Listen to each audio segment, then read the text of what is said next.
Chapter 909. According to the auspicious date, the wedding was set for 7 days later. After all, they would have to wait another 3 months after this date. Their Luo family could wait, but the royal family couldn't. Now that the crown prince's reputation was at its peak, whether it was the emperor or the empress, they all wanted to suppress this matter as soon as possible. Qinyan and Luo Jinyan's wedding was set for a month later because Luo Jinyan hadn't recovered yet. So the matter of choosing the wedding dress was naturally done by Luo Qingxian. This was her first time wearing women's clothes in this world. Under the morning light, she was wearing an alizarin blue dress with a double butterfly cloud pattern. She was holding the fan that she liked to use normally. Clear eyes, white as snow skin, and a smile with dimples, it moved one's heart. When Qinyan saw her, he was stunned on the spot. She suddenly touched her ear in embarrassment. Isn't it very strange? How about I change back to men's clothes? As soon as her voice fell, she turned to leave. But she never thought that Qinyan would grab her and let her go. He said with a gentle smile, "It's not strange, it looks very good. It really has been many years I haven't worn women's clothes." Luo Qingxian said with a faint smile, "This is big sister's." She said that it's not good to always wear boys' clothes. She's right. Qinyan looked at her with deep eyes and said with a self-deprecating laugh, "I'm just a bit jealous of him." Luo Qingxian was surprised. Looking at his eyes, she naturally knew who he was talking about. But she knew that not pointing it out was the best way for them to get along. "Let's go. We'll pick out the wedding dress for big sister." "All right." Splendid Square, the biggest silk store in the capital. The people who could come here to pick clothes were all rich. Although it couldn't compare to the royal family, most of the girls here had worked for the royal family before, leaving the palace when they reached the age. "This young miss looks unfamiliar. I wonder which family's young miss you are from. You really are beautiful." The lady boss saw her clothes and knew that she was a girl from a large family. A new customer was more welcomed by the lady boss than a regular customer. After all, a regular customer would always be a regular customer, and a new customer could become a regular customer. "Yes, I'm here to pick out a wedding dress for my sister." Luo Qingxian pointed at Qinyan and said, "This bridegroom, can you show me your best red cloth?" "All right, I'll go get it now." The lady boss walked into the shop happily, murmuring, "This is indeed a big deal." Qinyan didn't seem interested in this shop. He just stood there in a daze as he received the gazes of the girls. Not long after, all kinds of rumors and slanders from the crowd reached her ears. "Isn't this the imperial bodyguard, young Master Qian? The woman beside him is so beautiful.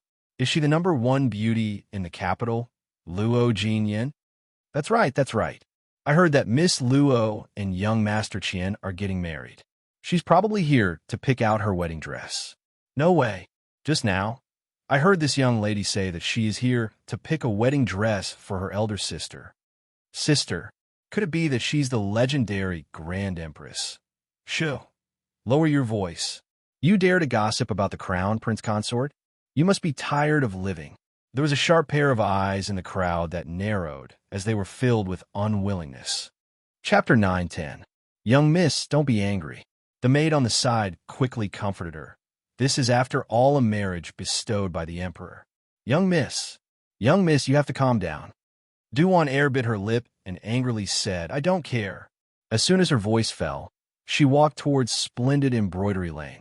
At the same time, the lady boss took out a new batch of red cloth and said, "This batch of cloth is a tribute from Jiangnan. Whether it is the color or the texture, it is very soft." The embroidery on the cloth was also done by Jiangnan's #1 embroidery master Gu. "This is the only batch. Are you satisfied with it?" Luo Qingxian took the cloth. The moment her slender fingers touched it, she nodded with satisfaction. But she never thought that when she was about to speak, someone would beat her to it. "I want this cloth." Duan Air walked in and grabbed the cloth with one hand. Her eyes were filled with arrogance as she looked at Luo Qingxian and said, "I already said I want it. How can you be so shameless, still not letting go?" Luo Qingxian turned her eyes and looked over Duan Air in front of her. She was wearing a dark green dress. The cloth looked to be high quality, but when she wore it, it was very ugly. This? The lady boss was a bit embarrassed. She quickly said, "Young Miss Du, you are also a regular customer here. This cloth is this young miss. This young miss took it first. I will give you the other." She took it first? Du Air said with a contemptuous smile. Did she pay? The next second, she placed a gold ingot on the table and said, "I paid, this is mine. Do you understand?" He. Luo Qingshan heard this, and her right hand loosened. Her mouth revealed a cold smile, but she did not continue speaking. "What are you laughing at?" Du Air did not think that she would be able to steal this cloth so easily. Her eyes were filled with disbelief. He. She continued to sneer and walked towards Splendid Embroidery Lane. "Hey, you actually dare laugh at me?" Du Air's face turned red as she wanted to grab Luo Qingshan's sleeve, but she never thought that Qian Yi's unsheathed sword would stop her. If Miss Du wants to make a move, don't blame my sword for not having eyes. You. Du Air stomp her foot. A small guard actually dares to talk to me like this. She naturally knew Qian Yi. She had been infatuated with him for a while. But that person was too cold, so she gave up. She never thought that he would be such a hateful fellow. Pa. Yians, Yin, Qian T-test, Tuz's praise beat. Is the surrounding people applauded at the same time, and there were even young girls who kept praising Qian Yin. Young Master Qian is too cool. Ah, so handsome. So envious of the Luo family's young miss. Shouldn't you be envious of the Luo family's young miss? That's right. After a while, Luo Qingshan found a piece of cloth that was exactly the same. She looked at the boss and said, "I want this one." As soon as her voice fell, she handed the silver to the lady boss in front of the stunned Du Air. Then, he took away a bolt of red cloth that was exactly the same as the one before him. There was a mocking smile in his eyes. Du Air angrily looked at the lady boss. "Didn't you only have one?" Chapter 9:11. Du Air was stunned. Only then did she react to the lady boss's words. The difference between a batch and a piece, a normal young miss from a large family wouldn't be wrong. After all, the brocades from Jiangnan came in batches. Otherwise, for such a long journey, it would be a waste of manpower and resources. It's a good thing that the Splendid Square is the largest brocade merchant in the capital city. Du Air angrily looked at the lady boss. "You can't even speak clearly. You should study more before opening a shop." Everyone had looks of ridicule, but they couldn't say anything because of the Du family's prestige. Is it that she can't speak clearly, or is there a problem with your understanding? Luo Qingshan narrowed her eyes to look at her as her lips curled into a faint smile. What a joke! Du Air gave a cold snort of contempt. "Do you really think that you become a phoenix?" Luo Qingshan heard this, and her eyes turned cold. She knew what Du Air meant. She would be the Eastern Palace's princess in 7 days, so naturally, she would be considered a phoenix. "At least I have the qualifications to be a phoenix." She gave a shrug as she picked up the cloth and walked out. "Unlike you, you'll always be a sparrow." "You!" Du Air angrily called out from behind her. "Stop dreaming. You think you're good-looking? Hey, you think I like you? We'll see who's the stray dog then." Luo Qingshan's brows slightly twitched as a faint Li Guang flashed in her eyes. Her lips curled into a smile as she said, "Let's wait and see." She walked very quickly on the way back to the Luo Manor, so she didn't hear what Qian Yin said behind her. She had to take a trip to the Eastern Palace and explain everything to Hua Su Yi before she got married. She had to have a clear answer in the end, and she wanted him to know. But when she arrived at the entrance of the Eastern Palace, she saw the master of the harem, the Empress. "This servant greets the Empress." "Guard Qian, this is outside the palace. There's no need to be so polite. This is..."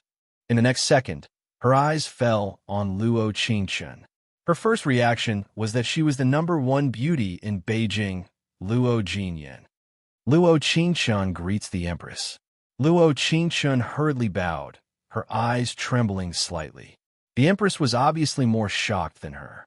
Her eyes flashed with surprise as she said, "You are the second daughter of Grand Tutor Luo. Quickly get up." She stretched out her hand and gently held Luo Qingquan's wrist. With a satisfied look in her eyes, she murmured, "This Grand Tutor Luo really hides all the good things at home.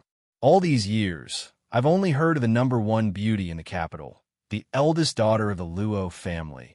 But I didn't know that her younger sister was also so devastatingly beautiful." "Empress, you flatter me." She lowered her head slightly, feeling a little nervous.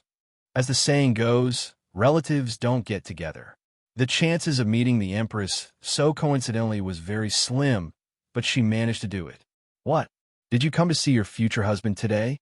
The Empress looked down with a gentle look in her eyes. I said with a slight nod. "I just wanted to take a look. You really are an honest child."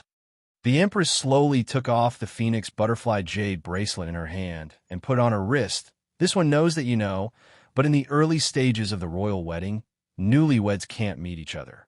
Adding in the fact that the crown prince is quite naughty, it's not good to meet him now. The first half was something she made up, but the second half was from the bottom of her heart. Chapter 9:12. In the end, Luo Qingquan didn't enter the crown prince's eastern palace. But it didn't matter, since she was going to marry him anyway. Meeting a day earlier and meeting a day later, there was no difference, so there was no need to rush. Luo Jinyan and Qian Yi had told her many things over the past few days. Most of them were about how arrogant and violent the crown prince was. She couldn't help thinking of her life on the island when she heard these words.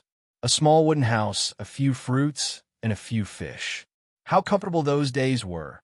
How warm the people were. "Jing'er, how about we run?" Luo Jinyan was still worried about her, thinking of all kinds of methods. She gave a soft laugh, suddenly feeling that her big sister was strangely cute. She pursed her lips and said, "Under the Emperor's foot, where can we run to? Anywhere is good. The 4 seas are big. There will be a place to stay."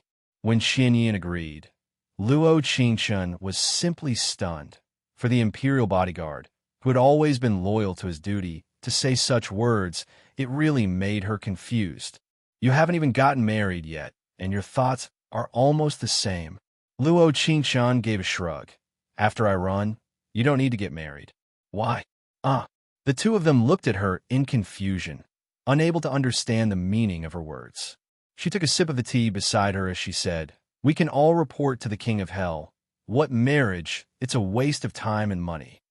Luo Jinyan said with a sigh, "But I can't just send you into the fire pit." "Silly girl, I was just going along with what you said just now." Qian Yi gently patted Luo Jinyan's head.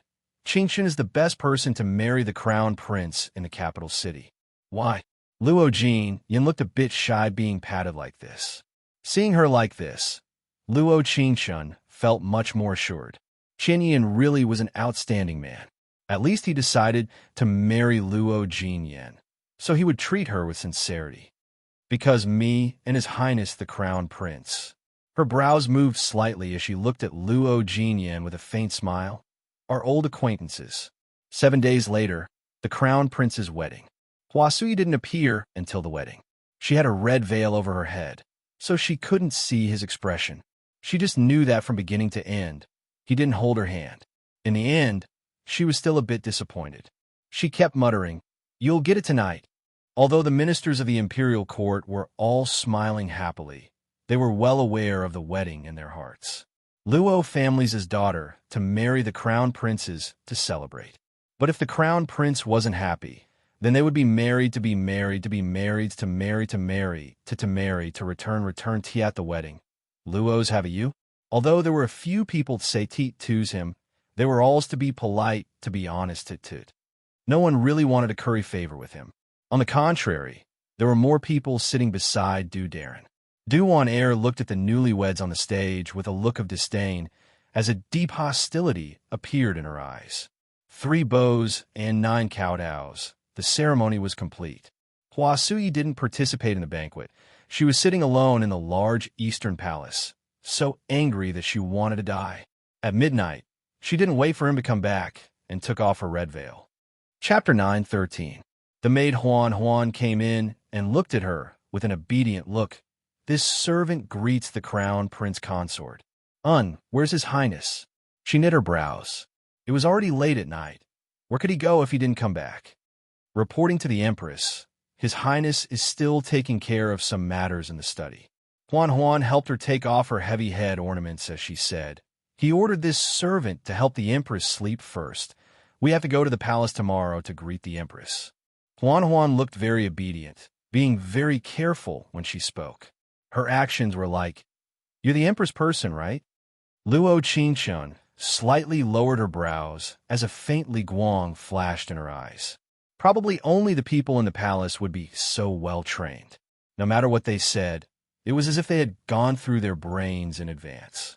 Thinking about it, this kind of person who worked with their head and their hands naturally learned how to act like they were on thin ice.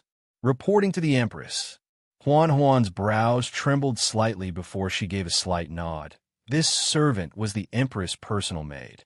The Empress was afraid that you wouldn't be used to living in the Eastern Palace, so she had this servant come to take care of you.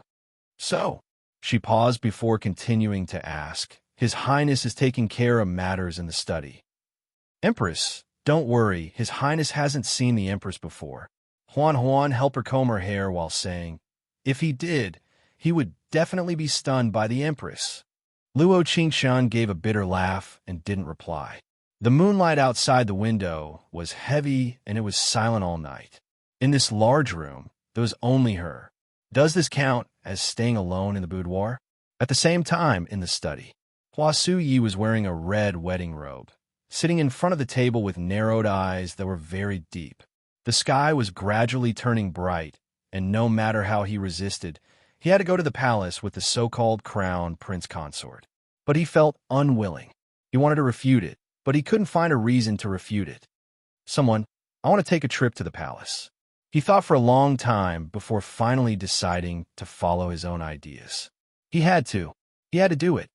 But Your Highness, it's not tea time yet. Moyu replied in confusion. I need to go to the palace to find someone. His brows moved slightly as his deep eyes sparkled. He said in a cold voice, Qian Yin, it was early in the morning. She was wearing a scarlet palace satin dress. Her features were picturesque, and she could captivate even the birds and beasts. Not long after she was out of breath, she boarded the sedan chair at the appointed time and served tea in front of the palace. Huan told her that the crown prince had already entered the palace before her and told her not to worry. Actually, she really wasn't worried. On the contrary, she was looking forward to what kind of reaction their crown prince would have if he knew that she was the crown princess. She was not angry with him. Instead, she was worried that he would be angry with her. After entering the palace, she was not allowed to use a sedan chair, so she had to travel on foot. Little did he know that he hadn't walked far when he bumped into Du Wan'er, who had just finished visiting imperial concubine Lian. It seemed that the Du family was very clear that their daughter had failed to marry the crown prince, so they had to get closer to the other side. Previously, the Du family and imperial concubine Lian had a bit of friendship.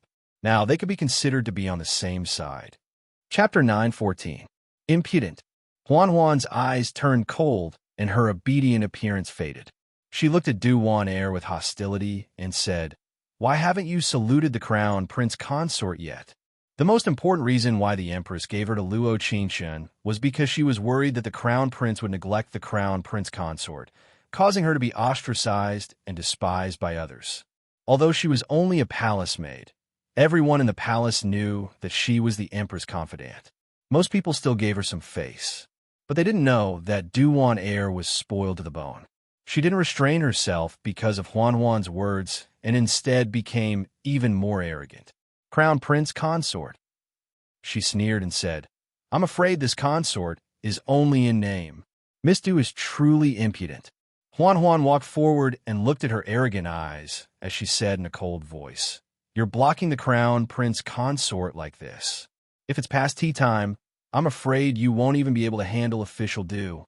Pa! As soon as her voice fell, a resounding slap landed on Huan's face. Everyone present was stunned. Even Luo Qingshan didn't think that Du Wan'er would be so arrogant. A little servant dares to be so impudent in front of me. Who gave you the courage? Du Wan'er sneered as a sharp light flashed in her eyes. The maidservants behind her began to chime in at random. I heard that His Highness the Crown Prince didn't return to the bridal chamber yesterday. This feeling of being alone must not be good. Silly girl. She doesn't care if it's good or bad. In her eyes, as long as she can become a phoenix. So what if she has to be alone for the rest of her life? That's right. Daring to compete with our young miss for the crown prince consort position. She should weigh her own worth. Huan was stunned the moment she was slapped. She couldn't react at all in the next few seconds. Luo Qingqian's brows slightly moved. She very calmly walked forward and pulled Du Wan Air behind her. Then she looked at Du Wan Air and said with a chuckle, "Does Miss Du think that it's normal for you to hit a maidservant?" "Of course." She snorted coldly, looking at Luo Qingqian with absolute ridicule. "Let me tell you, she's just a servant girl. Let me tell you, even if I beat her to death today, who would dare to complain?" "Servant girl?" She narrowed her eyes and looked at her coldly. "She's your servant girl?" As soon as Luo Qingqian's voice fell, Du Wan Air's expression changed. Seeing this, the maidservant behind her stood up and said, "No matter whose maidservant she is, a maidservant is a maidservant." She was beaten because she talked too much. She deserved it. Slap. Before she could finish her words, Luo Qingqian suddenly raised her hand and slapped the maidservant hard on the face. When she withdrew her hand, she didn't forget to chuckle and say, "You're right. You." Du Wan Air bit her lip. She angrily looked at her and angrily said, You dare hit my people? Do you really think that His Highness will protect you? He wants you to die. Don't you know that?" If she didn't know that His Highness didn't like women, she wouldn't have dared to be this arrogant. Now that she was dealing with this woman that Hua Suyi wasn't willing to see even if she died, he would definitely be grateful to her. Pa, there were 2 more slaps.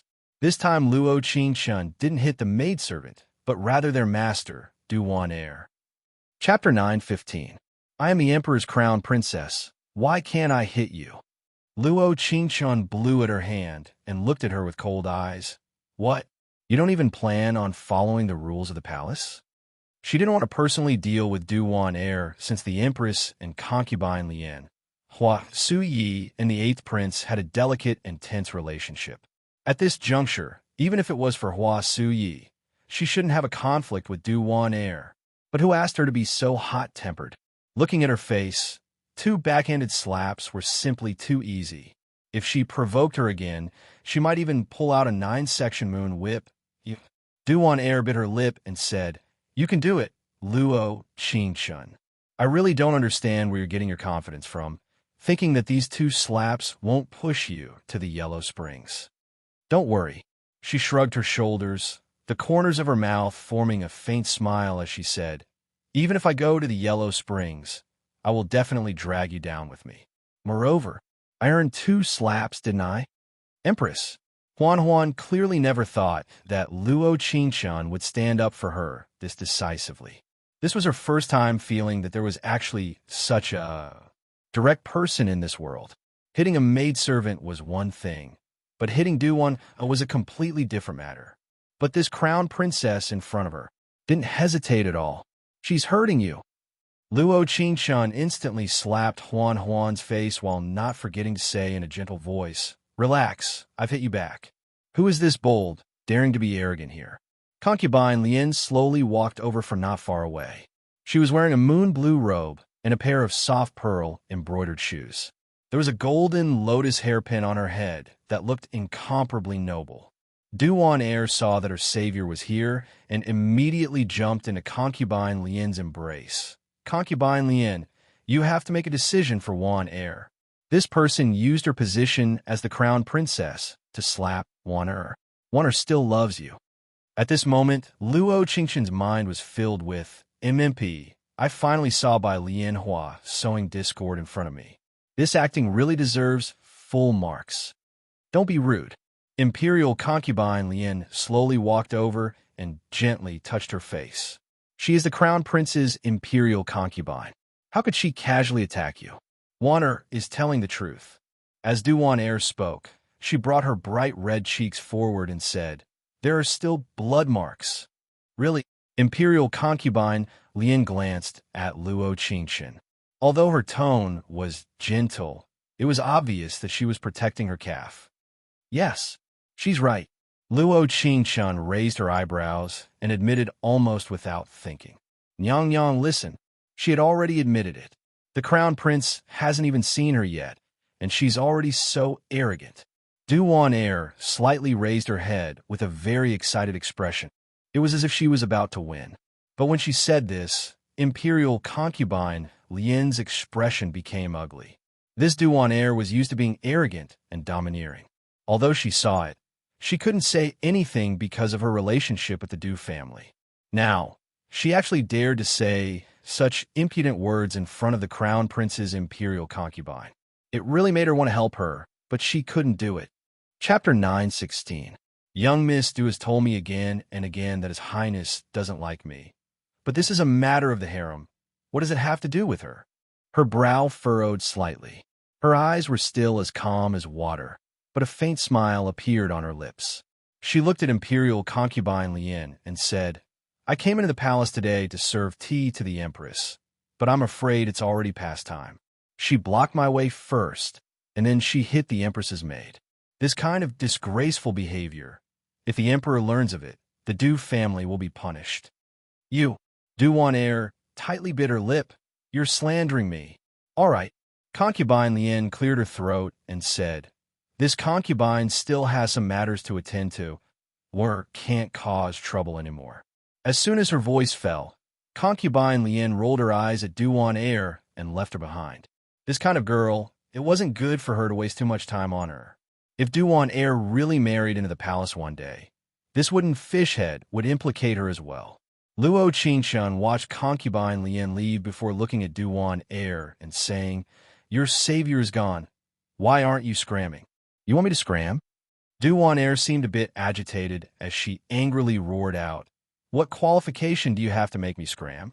Crown princess? Don't make me laugh my teeth out. His Highness will never like you in this life. Just wait in the Eastern Palace until you die. Du Wan Air will wait to see you make a fool of yourself. Young Miss is right. That's right. We won't argue with someone like her. Truly disgusting. I thought that I had become a phoenix. Young Miss, don't be angry. She herself is a joke. Marrying the crown prince in her big sister's place. She's even taking advantage of us. Who do you want to make a fool of? When Luo Qingchun was about to raise her hand to give 2 more slaps, a familiar voice came from behind her. There was a slight chill to it, as well as a trace of excitement that no one knew about. 2 hours ago, Hua Suyi came to the palace early to find Qian Yian on duty. The night wind whistled by, and when Qian Yian saw him, he was stunned on the spot. He clenched his fists tightly and almost swung them out. Greetings to your Highness, the Crown Prince. All the Imperial Guards saluted in unison. Yes. Hua Suyi gave a slight nod before looking at Qian Yian. Come with me. When the two walked away, Qian Yian said in an excited voice, Isn't tonight the Crown Prince's wedding night? Why are you looking for me? Wedding night? He laughed at himself and said, Marrying a woman I've never met and will never love. What kind of wedding night is this? Hua Suyi already didn't have time to investigate. He wanted to find her as soon as possible through Qian Yian. Then they could meet, elope, or whatever. It's good that I've met him. Never met? Qian Yian slightly knit his brows as he quickly thought about what had happened. Then she suddenly realized, Don't tell me you don't know who Qingchun is. Qingchun? Hua Suyi looked at Qian Yian with a confused look. You're talking about my crown princess. Luo Qing. Chun. He said this as his expression changed. At that moment, it was like he connected everything together, turning the impossible into possible. Chapter 9:17. He didn't know how he rushed back to the Eastern Palace, but after knowing that she had gone into the palace alone, he wildly charged back into the palace. The deepest secret hidden in his heart seemed to have been revealed at this moment. He thought that he had fallen in love with a man, thought that he would elope with a man, thought that as long as it was her, it didn't matter if it was a man. But now, the reality was that she was a girl, and she was the crown princess his royal father had personally chosen for him. All these incredible coincidences made his head feel like it was on fire, boiling over, until he personally saw her dressed as a girl, standing in front of him. Ding! Affection has increased by 30. Mission completion rate is now 90%. With such a high affection, Luo Qingqian's heart was a bit stunned. The reason for this was because the fact that she was a girl had shocked Hua Suyi too much. Your Highness. Du Wan'er's face instantly became a bit stiff. She never thought that the Crown Prince would appear here. According to the news she had received, the Crown Prince was very disgusted with this marriage, even hating it to his bones. His every action at the wedding was enough to prove that this news was true. But now, why was he standing by her side and gently holding her hand? At this moment, no one knew how nervous Hua Suyi was. She was dressed as a girl in front of him, with her hair tied up with a silver phoenix flower hairpin. Her watery eyes were slightly blinking, looking incomparably pure. He didn't know how to describe his current feeling. His heart was beating like it didn't care about its life. It was filled with thoughts of her night after night, filling all the thoughts in his heart. This was the most exciting thing in his life. He thought that it was impossible for his royal father and mother to approve of this person, but now she had become the crown princess. I can't forgive you.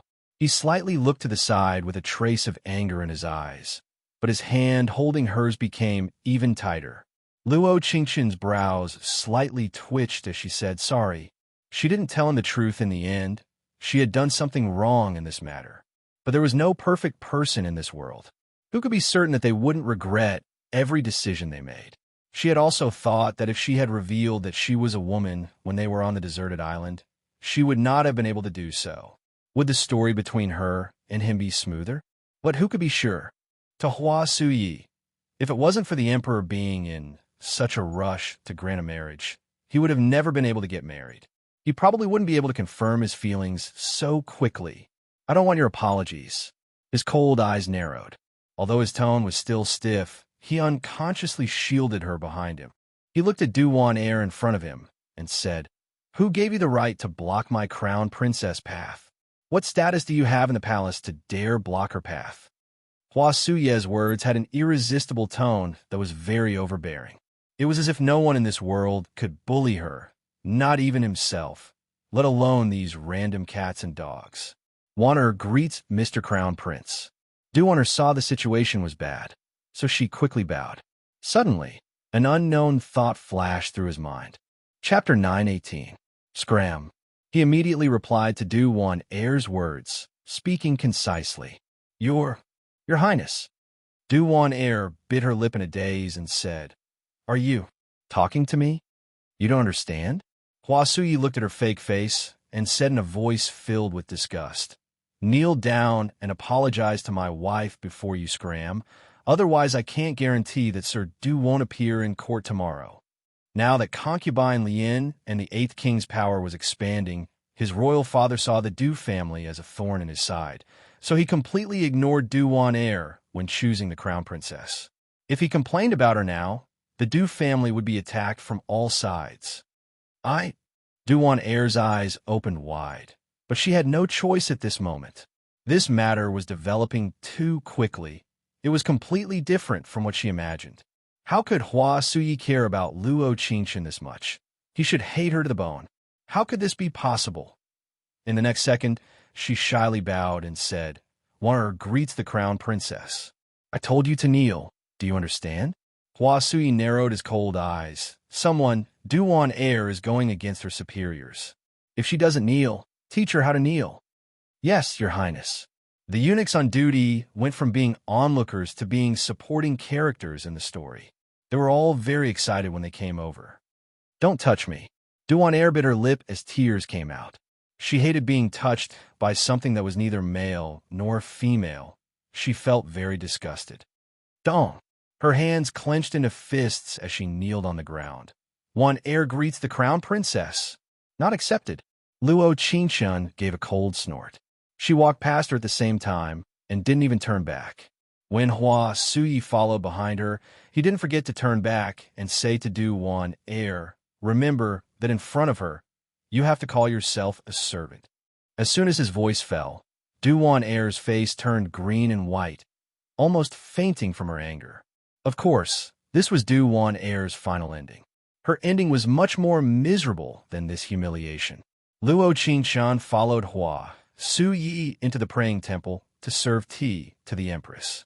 He held her hand the entire time, which made the empress a bit stunned. You two have to live well in the future. The empress took a sip of tea, looked at Luo Qingshan and said, "The crown prince has been busy with political affairs recently. Qinger, don't take it to heart." Luo Qingshan naturally knew what the empress meant. It seemed like the matter of Hua Su Yi spending the night in the study had already spread through the entire palace. No wonder Du Wan Heir came to find trouble with her so early in the morning. She probably thought that she was a crown prince consort who would never be favored. And Qing Heir knows. Luo Qingshan lightly nodded her head, dignified and restrained. "No, I'm not busy." Hua Sui turned to look at her. Although his tone was still a little arrogant, his eyes were filled with affection. "If I knew that the person in the bridal chamber last night was you, I definitely wouldn't have gone to the studio." Yi Er's words have piqued this one's interest. The empress looked at him with a faint smile. "Could it be that you feel that Qing Er is too beautiful and are regretting being cold last night?" He nodded without even thinking. "Beautiful, more beautiful than anyone else." Ha. The empress couldn't help breaking out in laughter. "I never thought that Yi Er would say this. It seems like this one doesn't need to worry about you in the future." Chapter 919. After Luo Qingshan and Hua Su Yi finished serving tea, they returned to the crown prince's eastern palace, which was still decorated with red silk. The only difference was that there was the male lead of the story standing beside her, and it was the male lead with a shining halo. Of course, as a deceiver, it was hard to avoid being forced to talk about life by someone.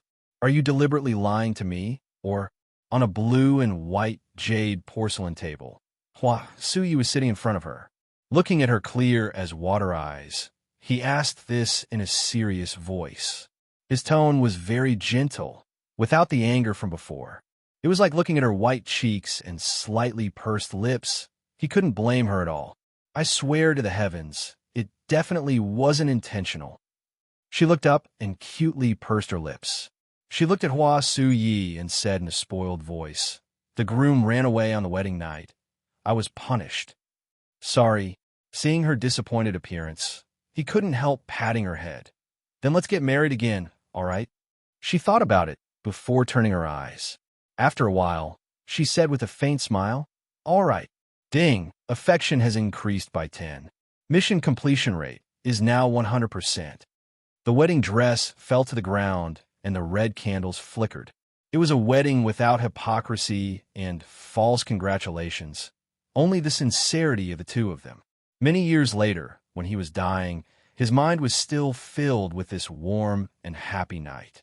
With her, he was happy no matter where he was. But without her, in this story, Luo Qingshan didn't live long.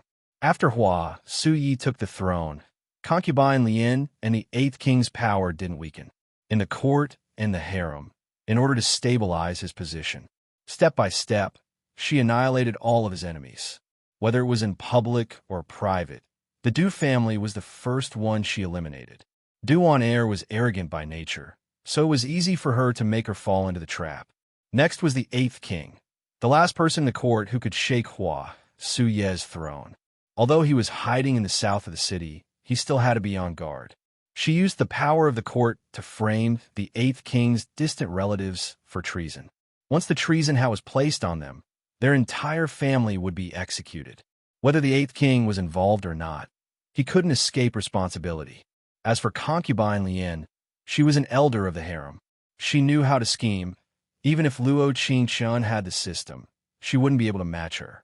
But no matter how hard it was, she still succeeded in 3 years. A piece of white silk, a pot of poison wine, and a dagger. She was wearing a blue robe embroidered with the white silk. She looked at concubine Lien, who had already lost. "If you want to be happy, I suggest you choose the white silk robe." Luo Qingshan, you really think you won't win? Concubine Lien wore a pure white brocade robe, and her hair was disheveled. With a mocking smile on her face, she said, "If I die today, how many more years can you live than me?" There's. Her heart trembled slightly, but not a single ripple could be seen on her face. Princess Ahua, S*****. She knew in her heart that she had to trip concubine Lien as soon as possible, otherwise there would be trouble. Then help me take a good look at the Yellow Springs path ahead of time. She narrowed her eyes and said in a certain voice, at least his court and harem won't have any problems. It's worth it. Ha ha ha ha. Concubine Lien picked up the poison wine and laughed into the sky. Since ancient times, emperors have been fickle. You're paving the way for him like this. Wait until you die. He has many young and beautiful women. You'll just be a pile of ash under the yellow earth. Chapter 920. In the third year after concubine Lien's death, the court was stable. Hua Sui had gained several confidants over the past few years, so everything came naturally. It was her, who was seriously ill in bed. As the emperor, the power struggle was on the left and the people were on the right. He had a lot of things to deal with, so he was mentally and physically exhausted. Adding in the fact that she was normally lively, he didn't have any suspicions. It was probably because he never thought that her body would be ruined like this by him. Until that day when it was snowing and she fainted in the Imperial Garden, the Imperial doctor finally told him the truth. He felt like his world was about to collapse. The Empress has been depressed for several years, so the root of her illness has already been set. The Imperial doctor kneeled in front of Hua Sui. The Empress was afraid that the Emperor would be distracted because of her, so this minister couldn't say anything for the great Hua Empire. Scram! He angrily roared out and threw himself in front of her bed. Qing'er, don't be afraid. I'm here. I'll always be here with you. He never called himself this one in front of her, because in his heart, she was his wife and there was no difference between them. Her pale face had a faint smile as she pursed her lips and obediently nodded. Actually, the reason why she used all her strength to do these things was because she wanted to stabilize her body. First, it was to stabilize Hua Suye's position as the emperor, and second, it was because the system told her that this body would only return for a short period of time. How to use this short period of time? She was more conflicted than anyone else. But she knew that the person who left first would always be carefree and the one who stayed would suffer the most. She didn't want his position as the emperor to be in danger when she left, and she didn't want him to be attacked from all sides. Why didn't you tell me? Hua Sui softly held her hand. His handsome face had completely disappeared as he fell to the ground, crying beside her. Because, cuckoo, she saw him crying in despair, and her eyes turned red. Her right hand softly touched his cheek, giving him a warm touch as she said with a smile, I'm still that little girl who loves to lie. That year, she disguised herself as a man and fell into the river with him. They became each other's one and only. That year, the late emperor decreed a marriage, and she became the only crown princess in his life. And now, she was leaving. She was still the only one in the 3 palaces and 6 halls. He never felt calm. As long as she was there, it was a kind of satisfaction to him. But he looked at her smiling face when she called herself a little girl and couldn't bear to reprimand her. His voice trembled as he said, After you leave, what should I do? What should he do? In the middle of the night, every time he couldn't finish reading the memorials, he would feel sleepy, but he would think that as long as he finished reading the memorials earlier, he would be able to hold her in his arms and sleep together. Every time someone in the court opposed him and he was angry, he only needed to think of her to deal with everything calmly, because he knew that as long as he was the emperor, he would be able to protect her for the rest of her life. You? Her voice was a bit soft as she gradually closed her eyes. Her lashes trembled as she said, You have to live well and let me see your prosperity. If you're lonely one day, come find me. I will be in another place, waiting for you. That night, he fainted from crying by her bed, but those hands that tightly held her never let go. Chapter 921. We can only brush shoulders in this life. Even if we aren't fated to meet, I will always miss you. Qin Yanthus was a letter that no one would ever see. Qing Chun, how have you been recently? Very good. My days with Jean Yin were quite good after we got married. She gave birth to a son and daughter for me. The boy was like me, and the girl was like her. She rarely went back after marrying into the Qian family with me. Although her old mother was sick, it didn't worsen. We went back last month during the Mid-Autumn Festival. That concubine seemed to have contracted a serious illness that no medicine could cure. Her daughter was also infected by her, and I didn't have much time left. I know that your days have been good after you entered the palace. He pampered you a lot and took in a new concubine. When I learned this news, I was shocked. As the saying goes, emperors have been fickle since ancient times. But he seemed to have broken this taboo. When I was in the palace, I often saw you. You always had a smile on your face, but I also saw that your clear eyes gradually became more and more responsible. Are you not happy? Perhaps I was thinking too much. He emptied the entire harem for you and only pampered you. How could you not be happy? As for me, I was very good, but I always felt that my heart was empty, like something was missing. When the child was 1 month old, I drank too much and suddenly remembered. It seemed like I hadn't drunk with you in a long time. I vaguely remember when we were in the Drunken Moon house, drinking and reciting poems, how happy we were. Actually, there was something I never told you. I always knew that you were a girl. I can even see from your eyes that you have a different emotion towards me. I thought that you also cared about me, but I never knew that when I came to propose. She said, "You don't like me." Actually, I didn't believe it. But the fact were like this, you didn't choose me. You even decisively wanted to marry the crown prince and become his wife, not giving me a chance at all. At that time, I was very confused. If you like me, we can run away and elope.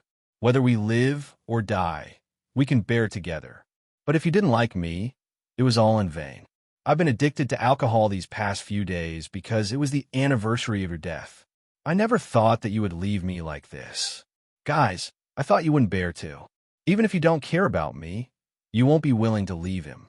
You won't be willing to leave your sister. But you left just like that. I didn't even get to see you one last time. When the news came from the palace, your sister fainted on the spot. As for me, I ran out of the Chien residence like a madman. I dashed through the streets of the capital and ran all the way to Drunken Moon Pavilion. I ran very, very fast. I hoped that I could run fast enough to travel back in time and return to the year we first met, until I couldn't run anymore and fell to my knees. His hands kept knocking on the snowy ground until fresh blood dripped into the white snow. Layer by layer, I almost burst into tears at that moment in this snowy night. Last night, I had a dream. This dream has been bothering me for a long time. Ever since you left, I've been dreaming about it. In the dream, you went to the desert and told me to stay by your sister's side. But I couldn't do it. Your sister was still killed by that person. She was poisoned by a terrifying poison. Her skin kept festering, and in the end, she turned into a pool of blood and died. And I ended her life with my own hands. I took the same poison as her and married the person who killed her. Only by doing the deed of husband and wife could I pass the poison to her. If I couldn't protect your sister, I would let the person who killed her die in pain. This is my promise to you. Chapter 922. I am willing to spend the entire country to betroth you. I will never forget you in the blue sky in Yellow Springs. Hua Sui in the 10 years of Hua, and the final thing I did before I died was to be buried with her. When I was dying, I kept thinking as I lay in bed. Actually, after she left, I'd only lived for 10 months. However, I felt that every minute and every second of these 10 months was unbearable. It was like the idiom of days passing like years wasn't enough to describe this kind of unbearable feeling. Thinking of meeting her bit by bit, it was like it had happened yesterday as the scenes flashed in front of my eyes. It was like the more distant something was, the clearer I remembered it. When we first met, when I first saw her, she didn't notice me at all. During the auction in the Drunken Moon house, her eyes were always on the treasures on the stage, and she didn't look at anything else. Without knowing why, when I saw her fight with Duwan Air, I felt like there was a ray of light that shined into my heart without any warning. It really was dazzling. I wasn't interested in the things on the stage, but I wasn't willing to see her lose to someone else. Facts proved that she was worth it for me to do this for her. On the turbulent sea, we depended on each other. We even had 4 little kids and lived in a small wooden house. Actually, she didn't know that that was the time when my heart was the most throbbing in my life. I wanted to approach her, but I couldn't. If I didn't approach her, my heart couldn't agree. When I truly confirmed this feeling, it was when I was surrounded by wolves. She was still that dazzling light that appeared by my side. In the blink of an eye, she pressed down on my eyes and suppressed all the wolves. I never thought that a person like her would have this kind of strength. Right? I was completely subdued by her. After that, we returned to the capital together. Before I even had time to investigate her identity, I saw her in my eastern palace. At that time, there was another person standing by her side. The dissatisfaction in my heart at that time began to spread inch by inch. The so-called jealousy, the so-called flower of jealousy. I never thought that on my wedding night, I would go find this man who made me jealous. But when he told me that she was my crown princess, I didn't know what to do. At that moment, I was so grateful to him. I was grateful to him for bringing this dreamlike good news to me, for bringing it to me when I was about to give up the position of crown prince. Fortunately, there's still time. Fortunately, we're finally married. However, she left me so early for the sake of my country. What a fool. Actually, I should have died a long time ago. 10 months ago, when she died in my arms, I should have gone with her. But I know I can't. I have to assist a capable person to ascend the throne. I can't let her efforts go to waste. I definitely can't. It was only a long time later that I found out how much she had done to help me get rid of my dissidents. What a fool. The reason I worked so hard to stabilize the court was so that she could be safe and happy and have no more worries. But I didn't manage to do it. I turned and looked at her next to the ice coffin. She was still as beautiful as ever. As beautiful as ever. I didn't seem to have much energy left. I could only close my eyes and mutter in my heart. When your life was in danger, I was powerless to do anything. When you left, I was powerless to chase after you. This time, regardless of life or death, we will stick together. Chapter 9:23. When she opened her eyes, everything was in chaos. She knew that she was back, but her heart felt uncomfortable. It was like there was a large stone in her chest that was hard to bear. The host can choose to watch the scene after you left. Yes/no. She said with a nod. Watch. After all, she was indeed worried about him. Hua Su-yi looked very strong on the surface, but as long as it was something related to her, he would become very weak. This time, he was facing her death. The image in the bronze mirror gradually became clear. When she saw him in the mirror again, her eyes instantly turned red. After she stopped breathing, he had been holding her the entire time. Even when it was late in the morning and the ministers were kneeling outside the hall, he didn't move at all. This was the first time since he ascended the throne that he didn't attend morning court. He personally held her corpse in the royal tomb and sealed it in an ice coffin. Moreover, he spent a large amount of manpower and resources to build the ice coffin, causing resentment. But they didn't know that this was just one of his moves. With the hearts of the people, the world would be at peace. As long as a single person stood out to refute him, that person would become the person that the people loved. He was Hua Su-ye's brother on the throne, the fifth Prince Hua Su-bei. She never would have thought that after she died, he didn't plan on living anymore. Because he couldn't live anymore. After that day, he drank too much and didn't care about politics. But whenever Hua Su-bei came to find him, he would teach him step by step how to sit on the throne. Moreover, he had him personally kill him to win the hearts of the people. Although Hua Su-bei didn't do this in the end. But he took poison on the day of his ascension and secretly ran into the royal tomb, lying down beside her. At that moment, he felt very satisfied. He closed his eyes and his tears fell. He had a smile as he ended his life. Enough. She waved her right hand and fell on her bed, as her tears couldn't help falling down. This life was too short. It was too short to say goodbye, and it was too short to say goodbye. It was too short to say goodbye. Does the host need to rest? Yes. She closed her eyes and felt very tired. It turned out that no matter how much one experienced, the joys and sorrows of separation would hurt one's mind. She wanted to jump out of a box and complete the task without any emotions. But she knew that as long as that person was him, he couldn't do it. She couldn't be as decisive as Qian Yin, never turning back. It was probably because he was too important to her. There must be a predestined fate in this world. 12 hours later, the system's voice slowly rang in his ears. The following is a summary of the data for this mission. Please read it carefully. Name, Luo, Qingchen Space. Woman dressed as a man. Your Highness the Crown Prince, please be gentle. Mission completion rate, 100% currently. There are 3 items in his EXP spatial storage, exquisite ring, and 9-section moonwhip. Exchange points, 5,500, 10,500 deducted from the previous world. Base points, 40. The host's 18th mission panel is below. In the next second, the image in the bronze mirror changed. Mission rating, B. EXP gained, 500. Exchange points gained, 5,000. Female lead. Luo Qingchen male lead. Murong Ming supporting female lead. Su Loloa supporting male lead. Murong Hanchuan mission content. Return to 6 hours before the death of the female lead and obtain the love of the male lead. Murong Ming. Chapter 924. This story was a bit scary, but made her blood boil. The original owner was the daughter of Muin country's prime minister. She was very beautiful and proficient in the 4 arts. When she was 14 years old, the original owner entered the palace and fell in love with the young Emperor Murong Han Xian, who was the so-called supporting male lead.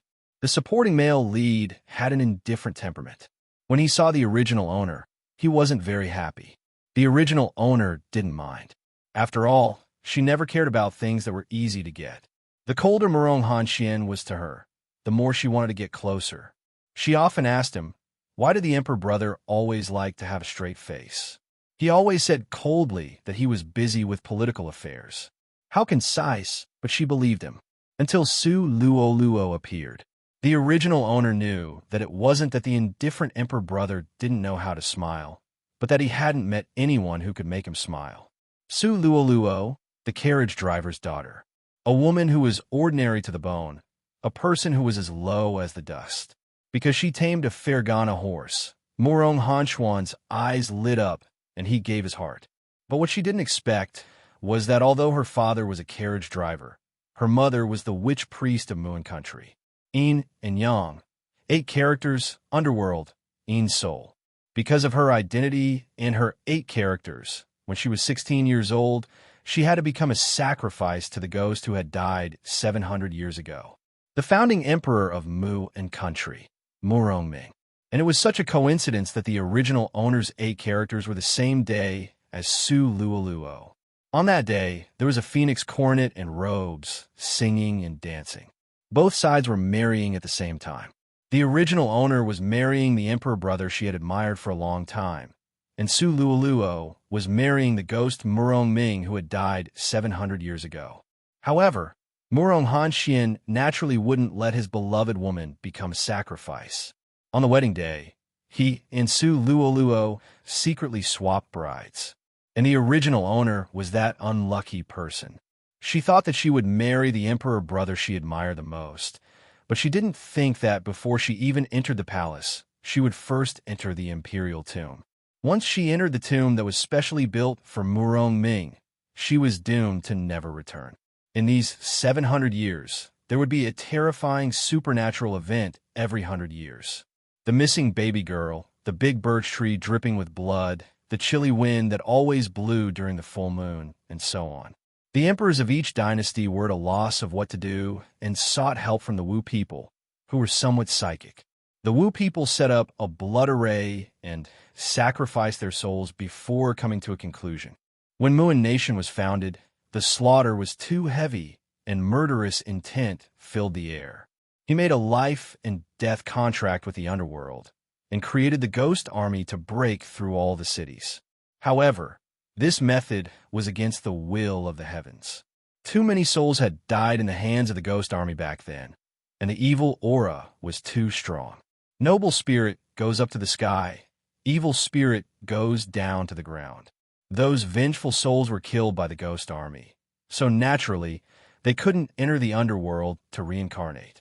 For thousands of years, the evil chi had been accumulating, and it would erupt once every 100 years. Minghan was to invite the founding emperor of Muin Kingdom, Murong Ming, to suppress these wrong souls and ensure Mu and Kingdom's peace and prosperity. As long as the offerings entered the imperial mausoleum, all the ghosts and monsters would disappear within 3 days. However, none of the women who entered the imperial tombs ever came out again. There were many rumors among the people.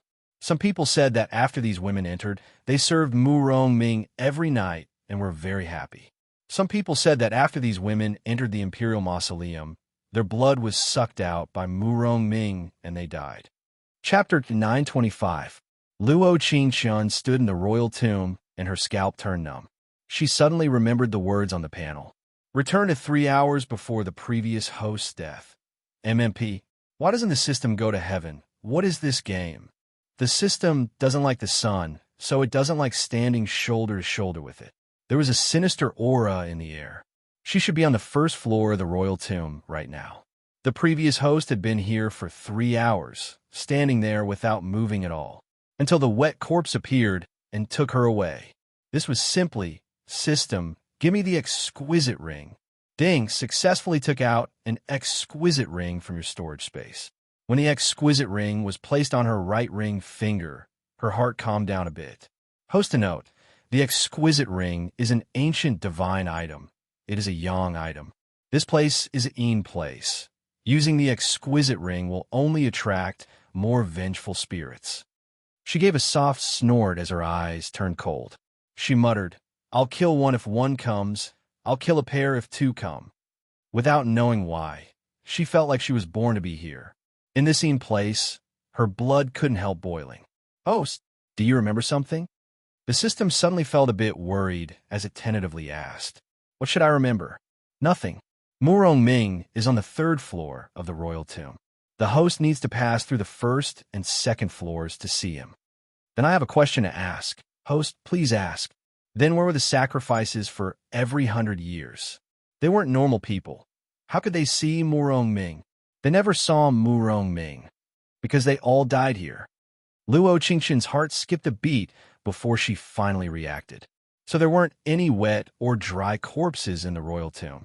The first person who came in couldn't enter the 2nd floor and became a vengeful spirit after starving to death. Then they were killed one by one. In other words, there were a total of 6 vengeful spirits on the 1st floor, and the first one had 600 years of hostility. System, before I fight, can I ask a heart-chilling question? Host, please ask. System, why can't the host just ask a question? It's tiring to beat around the bush. The male lead's affection for the previous host is, you already know the answer. Sigh, another male lead with 0 favorability. Hiss, hiss. Before Luo Qingxun had enough time to react, a terrifying hissing sound came from the front. Luo Qingxun lowered her head, trying to see if there were any flames on her body. The moment her fingertips brushed past, she felt a wet and sticky sensation. She took a deep breath and closed her eyes. She put her hand to the tip of her nose and smelled blood. This smell didn't give her the feeling that it was animal blood, but human blood. Yes, this is a wedding dress that was dyed with the blood of a woman who had committed a capital crime.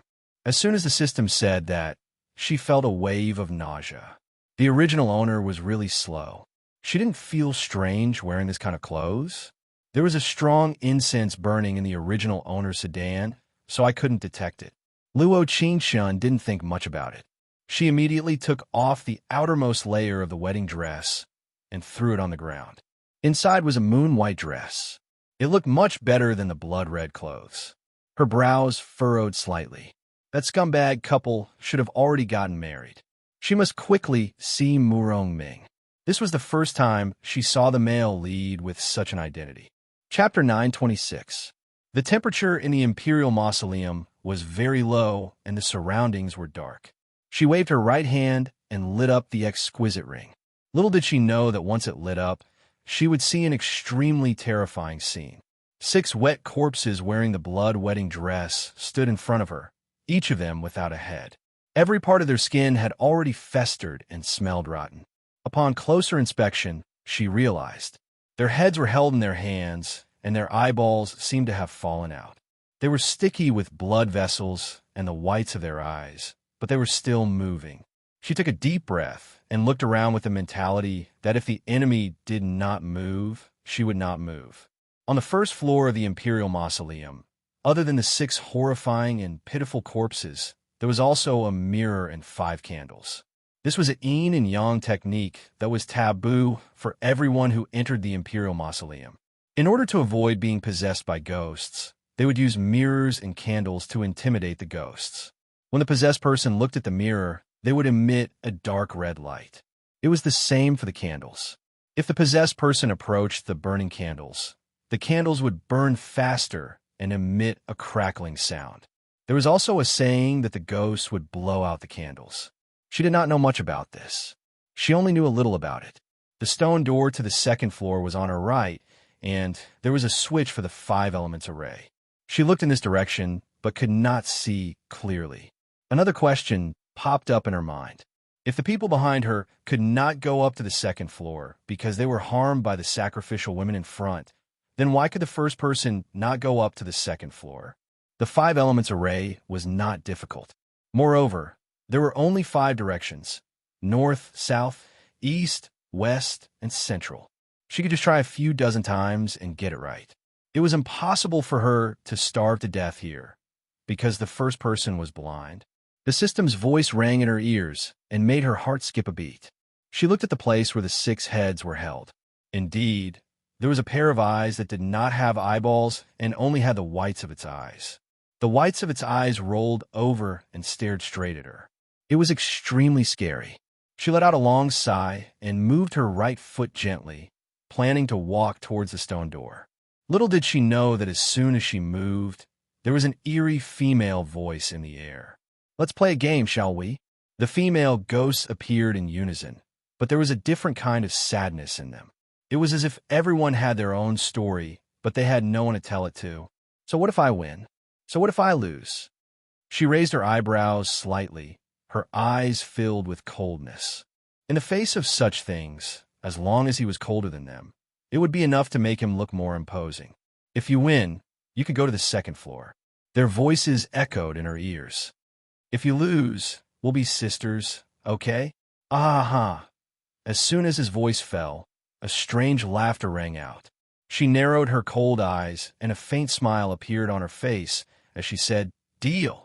New sister, you're the calmest person I've ever met." Before this, all of our sisters didn't even listen to the game's questions before running around like crazy. The blind man's head was crooked, and his face was ferocious. "You are very special. Stop talking nonsense. Give me the question."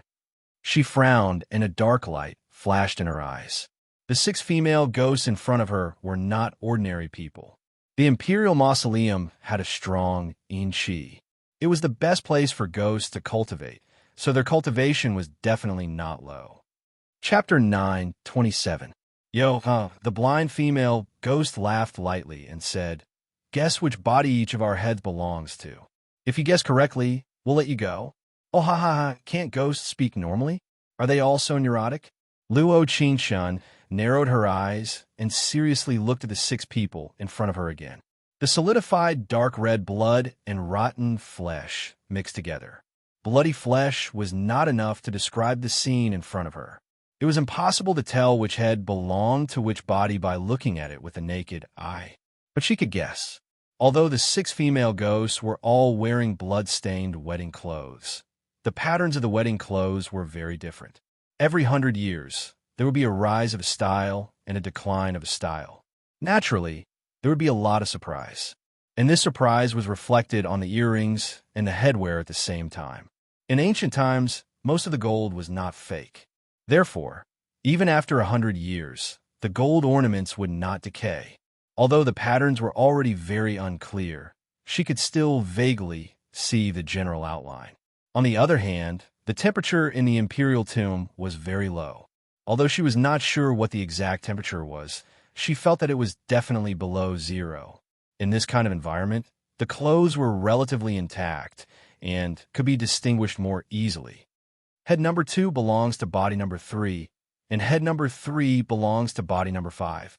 She roughly recited and fell into deep thought for a long time. That was head number 1, which was the blind head, and head number 6. She couldn't tell them apart, because neither of them had any accessories on their heads. But 3 seconds later, she had the answer. The first head belongs to the first body, the 6th head belongs to the 6th body. Her eyebrows slightly moved, and the corner of her mouth outlined a faint smile. Am I right? The reason why she thought so was because the eyes of the first head could not see. If she took the head with someone else, she was afraid that she would not be able to find her own head in the end. Suddenly, the surroundings were silent.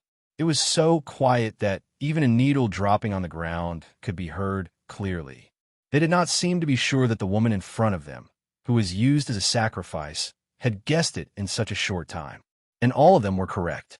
The 6 female ghosts did not make things difficult for her. Of course, the main reason was not because she won the so-called game. It was because of the exquisite ring on her right hand. Extreme young objects had a great reaction to things from the underworld.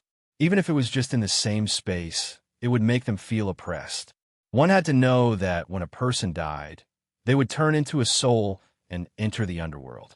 They would pass through nirvana and reincarnate as a human. The souls of these people were complete. However, if a lone soul or malicious spirit were to disperse, they would disappear from this world. After passing through the stone door, there was a long flight of stairs. The staircase was covered with a thick layer of dust. When one stepped on it, half of one's feet would sink into the dust. But when they reached the bottom of the stairs, the stone door on the second floor opened. She was stunned. This was because the second floor was like a world of ice sculptures. Everything was made of ice. The big ones were mural tables and small porcelain cups. Everything was made of ice. It was magnificent and beautiful beyond compare. The difference between the second floor and the first floor was not small at all. If she did not know that this was her own imperial tomb, she would not believe that this place was actually a tomb. In any case, there was a sense of déjà vu of a mountain resort. Chapter 928. She didn't stay for long and directly went to the third floor. From a second floor to the third floor was a straight staircase. She didn't know who designed this damn thing. If she didn't hold it tight and threw it down, she would lose an arm or a leg. It was too impractical. When she thought of this, she couldn't help but smile. This was the imperial tomb. Naturally, no one would walk around. What was the point of using it for? When she reached the third floor, she had another feeling. There weren't many things on the third floor. There was a crystal coffin in the center. When the exquisite ring shone on it, she could clearly see that it was empty. She didn't know why, but if there was someone inside, she would feel more at ease. If it was empty, she would feel a bit scared. She lightly stepped forward and walked towards the ice coffin. With every step she took, the ice would creak and the sound echoed in her ears. Until she stood in front of the coffin, the surrounding cold air suddenly spread out layer by layer, making people's hearts palpitate. In the next second, she took a deep breath, her eyelashes slightly trembling. Her right hand's fingertips rhythmically tapped on the ice coffin. Then she lightly smiled and said, "You're an old monster that has lived for 700 years. Meeting a pure and fresh girl like me, there's no point in hiding."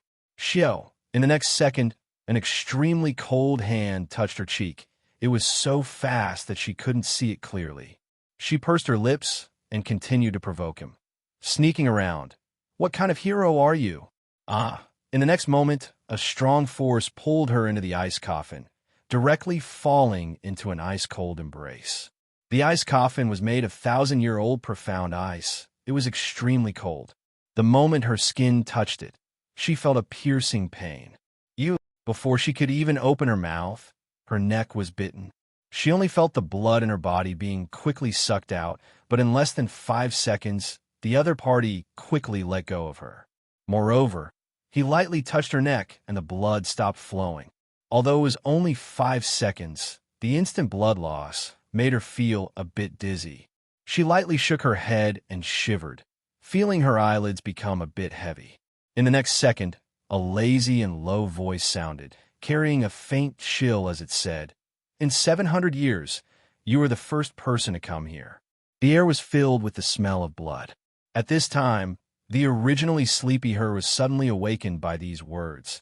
She directly jumped up and said, "You old monster, you actually suck my blood." God, this was simply unbelievable, all right? Only zombies sucked human blood. Why did ghosts also suck human blood? He wasn't a vampire. Shio.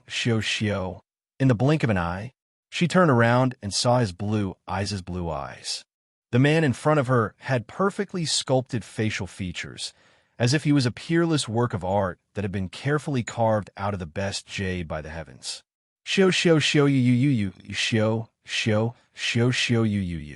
He was dressed in a luxurious glazed robe. The fabric was new, and he was dressed very neatly. He did not look like a wandering ghost that had been floating in the human world for 700 years. You came to my house as a guest. You should at least bring a greeting gift.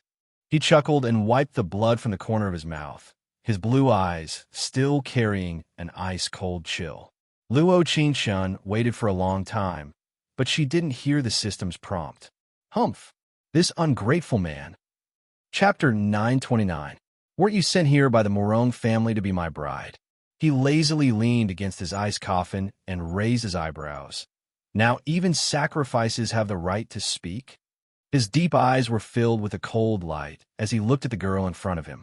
She didn't wear a wedding dress, but rather a moon-white brocade dress. She looked a bit good. It's different now. She slightly touched her ear and said, the times are changing and the people's living standards have improved. Sacrifices also have personalities. That person who had been separated from the world for 700 years, even if she blindly fooled him, he probably wouldn't see through her. After all, he was the great male lead, so he wouldn't kill her. It was probably because she knew that the other side was the male lead and was a handsome man that the fear in her heart decreased by half. What you say seems to make sense. His eyebrows raised. Unfortunately, I don't believe you. Believe it or not.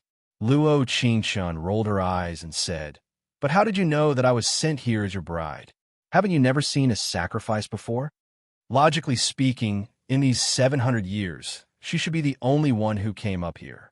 How would he know about sacrifices? Ghost Tongyin. He copied her movements, and his slender fingers tapped on the ice coffin as he said, they can't come up because I set up a barrier.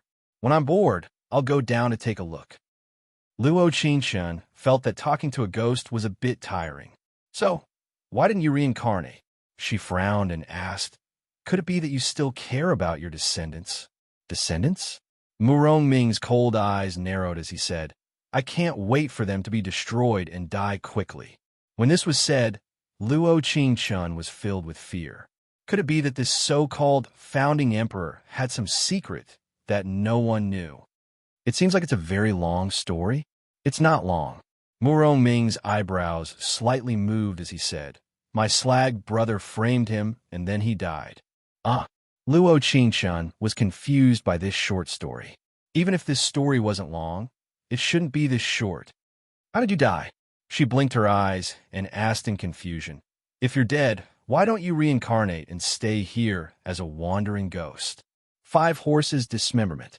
Murong Ming casually shrugged his shoulders, but a sharp glint flashed his eyes as he said, little sister, do you really think that this imperial mausoleum was built to commemorate me? Luo Qingshun looked at him in disbelief. Everyone thought that after Murong Ming abdicated, he enjoyed his old age and was finally buried in an independent imperial mausoleum. Little did they know that the truth was worlds apart from the rumors. She spent an hour listening to Murong Ming's narration. It turned out that it wasn't only the good-for-nothing eldest miss who had trash sisters and trash sisters. The struggle for imperial power was even more terrifying.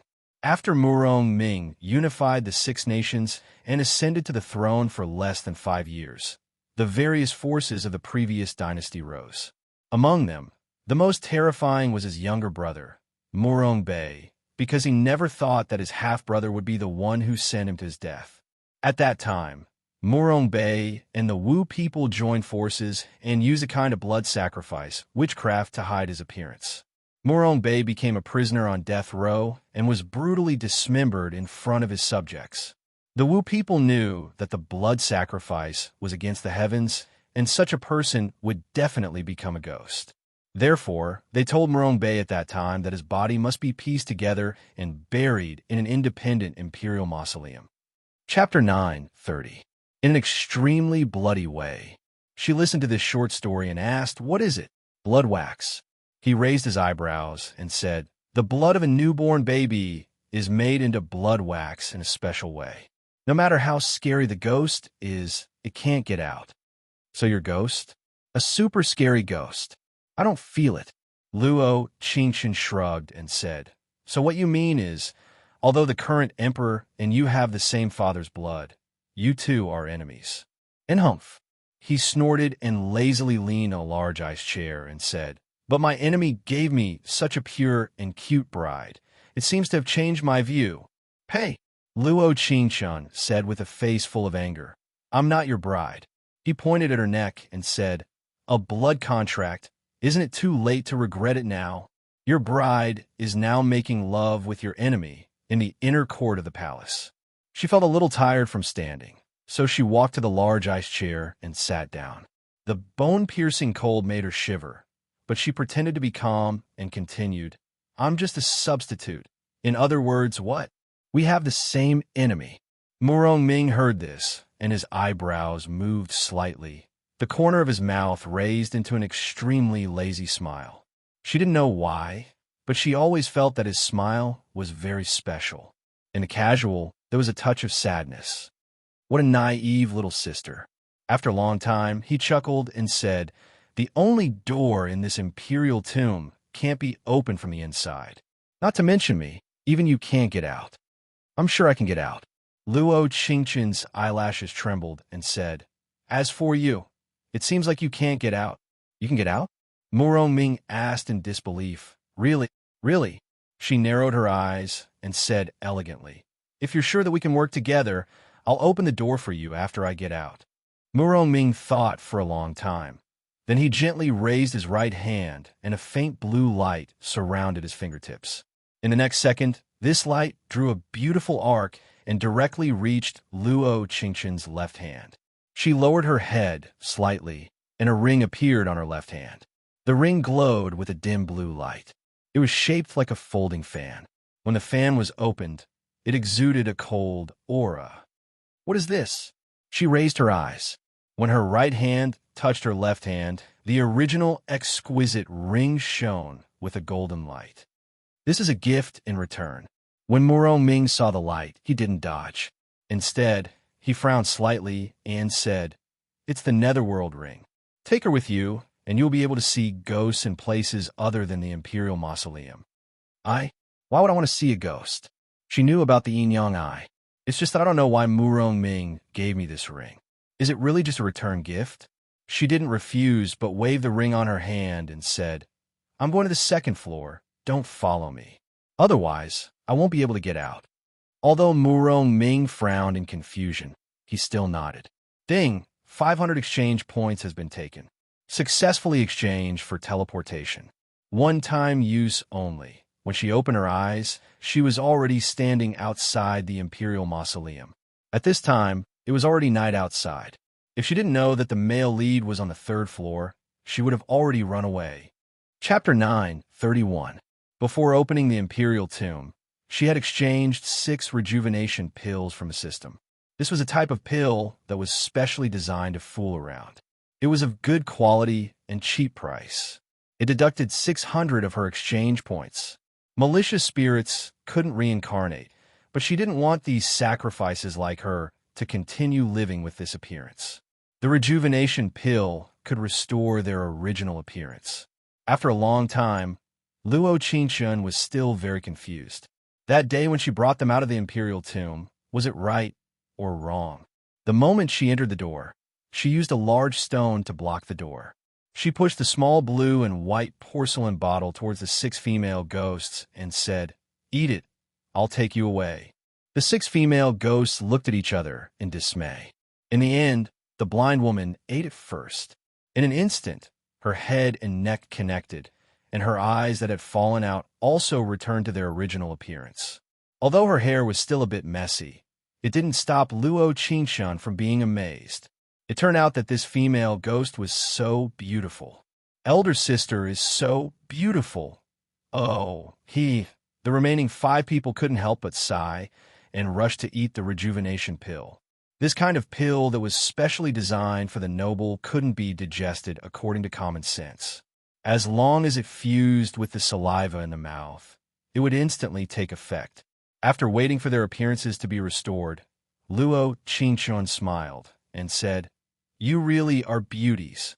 Thank you, young lady, for restoring our appearances." The leader was the blind ghost. Although her appearance was restored, her eyes didn't seem to be very bright. She lightly nodded and said, "Can you see?" "Young lady, don't worry. Although I'm blind, I'm already a female ghost. I can't see the ghosts of the underworld, not the people of the mortal world." After her voice fell, she continued, "Young master told me to follow young lady. Young lady can call me Jasmine." "Jasmine?" Luo Qingshan nodded and said, "It seems that your young master often comes to play with you. We've never seen young master, but sometimes we hear him play the zither, and sometimes he sends us messages." Jasmine's phoenix eyes looked up, and the corner of her mouth slightly rose. "After we leave, I'll possess a mortal body and listen to young lady's orders. Are you obeying my orders because I restored your appearance, or is it your master's idea?" "The latter." Luo Qingshan raised her eyebrows and chuckled. "You're quite honest." As soon as she finished speaking, she turned to look at the other 5 female ghosts and said, "You don't have to follow me. Your young master has probably given you a mission." "Yes, Mississippi." Luo Qingshan didn't know exactly what Murong Ming wanted the 5 of them to do, but she had a rough idea. His dream came true. These were 5 extremely short stories, but they were all very sad. The female lead of the first story was a young lady from a wealthy family. Her father had raised a fox for her since she was young, and it accompanied her as she grew up. She did not expect that one day this fox would turn into a handsome man. Her father was furious and refused to let them be together. They stubbornly chose to die for love and meet again in the next life. But the funny thing was that when she committed suicide, the female lead was hooked by a tree branch. The fox had died, but she had survived. Not long after, she also became a sacrifice. She thought that after she died, she could be reincarnated and meet the fox again. But she never thought that she would stay in the imperial mausoleum for 500 years. She failed to keep her promise. She didn't know how many times the fox had been reincarnated. She also didn't know whether he was a human, a fox, or a demon. Murong Ming told her the answer. Chapter 932. The second story was about a girl from a poor family and a young master. This girl and the eldest young master were in love with each other, but the eldest young master was engaged and could not marry her. She waited and waited, thinking that the young master would at least give her a place in a side room. But she didn't expect that before she got that place. She was framed by the young mistress and became a sacrifice. She stayed in the imperial tomb for 400 years. She really wanted to know if the young master had ever loved her. The third story was about a nun who had just entered Buddhism and an enlightened monk. The enlightened monk was very good to the nun. He personally made breakfast, lunch, and dinner every day. Her clothes and shoes were all personally sewn by the enlightened monk. Every stitch and piece of thread was filled with unknown intentions. Not long after, the nun's heart was moved. After the enlightened monk found out, he disappeared. She never saw him again. When the abbot found out about this, he dared to send the nun out of Buddhism. Not long after, she was discovered by the people of the Wu people. She thought that the people of the Wu people were kind enough to take her in, but she didn't expect that they would make her wear a blood-wedding dress and become sacrifice. In the blink of an eye, 300 years had passed. The fourth story was about the princess and the general. They were childhood sweethearts. The general fought in the north and south. Every time he came back, he would bring her a leaf. She knew that this was his longing for her. The princess had been waiting for her to turn 18, waiting for the general to finish his last battle. She didn't know that he had married a barbarian girl. The emperor was very happy. The two countries were on good terms. Without spending a single soldier, the barbarians bowed their heads. After she found out, she personally cut off the general's arm, but the general used his other hand to tightly hug her.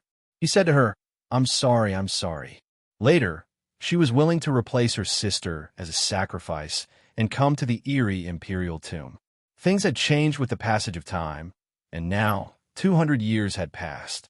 The fifth story was about a brothel girl and a male ghost. She was a brothel girl who only sold her skills and not her body. Normal people couldn't understand the life in the brothel. Others only saw her smile in front of the guests, but did not see her lonely appearance in the dead of night. Only that ghost saw it. That ghost was a poor scholar in his past life. He had a fiancée, but not only did that fiancée run away with her sugar daddy, she even poisoned him to death. He felt very sad, but he did not take revenge. The night he was poisoned, he heard someone singing in the brothel. Red plum blossoms in the courtyard of the letter. Paper umbrella misty rain pavilion. There was a dream in Jiangnan. You're my dream. That ghost came to listen to her sing every night and spent countless lonely nights with her. Gradually, she wanted to become like him, to be a ghost, to be together forever. In the 100-year Azura arena, he leaped onto the life and death arena. If a person wanted to become a ghost, they had to become a malicious ghost to survive in this world. She had killed someone for him, his ex-fiancée. However, when she was ready to commit suicide, he scolded her angrily, his eyes full of hatred. After that, he disappeared and never appeared again. She didn't know why he was like this. Was it because she killed his ex-fiancée? But later on, she didn't have the chance to confirm this matter. On the day she became a sacrifice, she told herself that it was good that she died. She could ask him why. He left her. Chapter 9:33. To be honest, none of these 5 stories have a good ending. Luo Chun walked as she looked at Jasmine beside her and asked, "It seems like the people chosen as sacrificial brides all have sad pasts." "That's right," Jasmine said while floating behind her. "For the past few hundred years, we've heard these stories so many times that our ears have grown calluses." Jasmine was the one with the least story. She couldn't see anything, didn't have a lover, and didn't know anything. "Then what kind of person is your young master?" She pursed her lips with a faint smile on her face. "Young master?" Jasmine thought for a moment. "He's probably a very cold and lonely person. Cold and lonely, lonely and lonely." Luo Qingshun repeated these 3 words in her heart 3 times, only to feel a chill from the netherworld ring on her left hand. After returning to the capital, the first thing she had to do was to find a body for Jasmine. It had to be a body with all 8 characters of Yin. Jasmine said that people with this kind of physique were mostly born in the palace because during the selection of harem candidates, people with all 8 characters of Yin were more likely to have a son. However, it was easy for Jasmine to enter the palace, but it was more difficult for her to enter the palace. Just as she was hesitating about what to do, Jasmine suddenly shouted in her ear, "Heavens! Miss, that person looks exactly like you." Luo Qingshun looked in the direction of Jasmine. It was time to return home. Murong Hanxian held Su Luoluo's hand and walked into the Luo family's residence. Su Luoluo was wearing a dark blue crepe robe with a white magnolia jade hairpin on the top of her head, looking especially dignified and elegant. And the current Su Luoluo looked exactly like her. It seems that the Wu people's forbidden technique of concealing one's appearance is still being passed down. She narrowed her eyes and revealed a cold smile. Jasmine couldn't stand it anymore and said angrily, "Miss, don't worry. I'll take over her body and expose her true face." "Don't." Luo Qingshun shook her head. "If her 8 characters of Yin, it'll be dangerous for you to take over her body. Moreover, she has to see it with her own eyes to be happy." It seemed like Su Luoluo had already made ample preparations to make her a scapegoat. Murong Hanxian was truly ruthless, recalling the little things that happened between him and the original owner. Even if he didn't love the original owner, he shouldn't treat her like this. "But miss," Jasmine frowned and said, "not only did she make you a sacrifice, she even impersonated you. I really can't stand such a person." As expected of a qualified malicious ghost, Luo Qingshun chuckled. "We'll meet here at 1:15. You go and choose a body that suits you. I'll go and choose a set of clothes that suits me." Since Su Luoluo had already impersonated her, then she would use an even more powerful identity to crush her. 2 hours later, she came out of the silk workshop. She was wearing an alizarin white magnolia and white embroidered satin robe. Her face was covered with a white cloth, and she looked like an immortal. Right now, she wasn't Luo Qingshun, but rather the holy envoy of Siyu Court. She specialized in catching ghosts and maintaining peace. Demons, ghosts, demons, and monsters all had to avoid her when they saw her. She was known as Master Siyu. After all, the missing baby girl, the bleeding birch tree, and the cold wind that always blew when there was a full moon, all still exist. The Wu people were good at divination, so they probably knew that things had changed. Chapter 9:34. When Jasmine appeared in front of her at noon, she was also shocked. The person she possessed was called Noble Lady Chun, a noble lady that Murong Hanxian liked. "Miss, how is it? Not bad, right?" Jasmine put her hands on her waist and said with a sweet smile, "Her 8 characters are all in. When I passed through the wall, I saw her plucking orchids, so I thought I might as well pluck her." Luo Qingshun couldn't help but chuckle. Of course. But why are you dressed like this?" Jasmine looked her up and down and said, "You look like a fairy." Because before Luo Qingshun could finish, she was suddenly interrupted by a voice. "Give me back my doll! Give me back my doll!" On the street, a woman was holding an empty backpack and loudly shouting. The surrounding crowd of gossipers gradually rushed over. "I heard that someone lost their doll last night. That's not bad. The day before yesterday, Chui Hua from West Street was possessed and killed her own mother." Yes. I also heard about it. Also, the big birch tree started to bleed again. Yesterday, some soldiers said they were going to cut it down. Today, I heard that the soldier suddenly died. Heavens, it's really a ghost town. Jasmine, who did this? It shouldn't be your family's young master. Luo Qingxin frowned. Such a bizarre thing must be done by ghosts. Since she planned to become a hero in the hearts of the people, she naturally had to know herself and her enemy to be victorious. This is another group of ghosts. All 33 of them are malicious ghosts. Jasmine's eyebrows moved slightly. The people in the city all think that these supernatural events happened because the young master summoned some ghost army. These were all made up by Murong Hanxian and the Wu people. Oh, Luo Qingshun slightly knit her brows. Then why? This is what I heard from the company. That year, the young master's dastardly younger brother, Murong Bei, buried the 33 surrendered soldiers alive in order to create a heroic image. After the young master knew about this, he was very angry. But because it was his beloved younger brother, he could only let it go. As Jasmine spoke, she felt as if she had met a ghost in the middle of July. It was still noon when the yang energy was at its peak. Those malicious ghosts naturally wouldn't come out, and she couldn't see them either. If it was nighttime, then why did the ghosts stop appearing every time after the sacrifice? Luo Qingshun was puzzled. Logically speaking, Murong Ming shouldn't have helped them. Young master didn't help them. Jasmine said angrily, "There's a saying among the people called a ghost contract. Every time a woman wearing a blood wedding dress is killed by a female ghost, her hostility will fill the entire capital. Every time this happens, all malicious ghosts must retreat or their souls will be destroyed." I understand. Luo Qingshun was suddenly enlightened.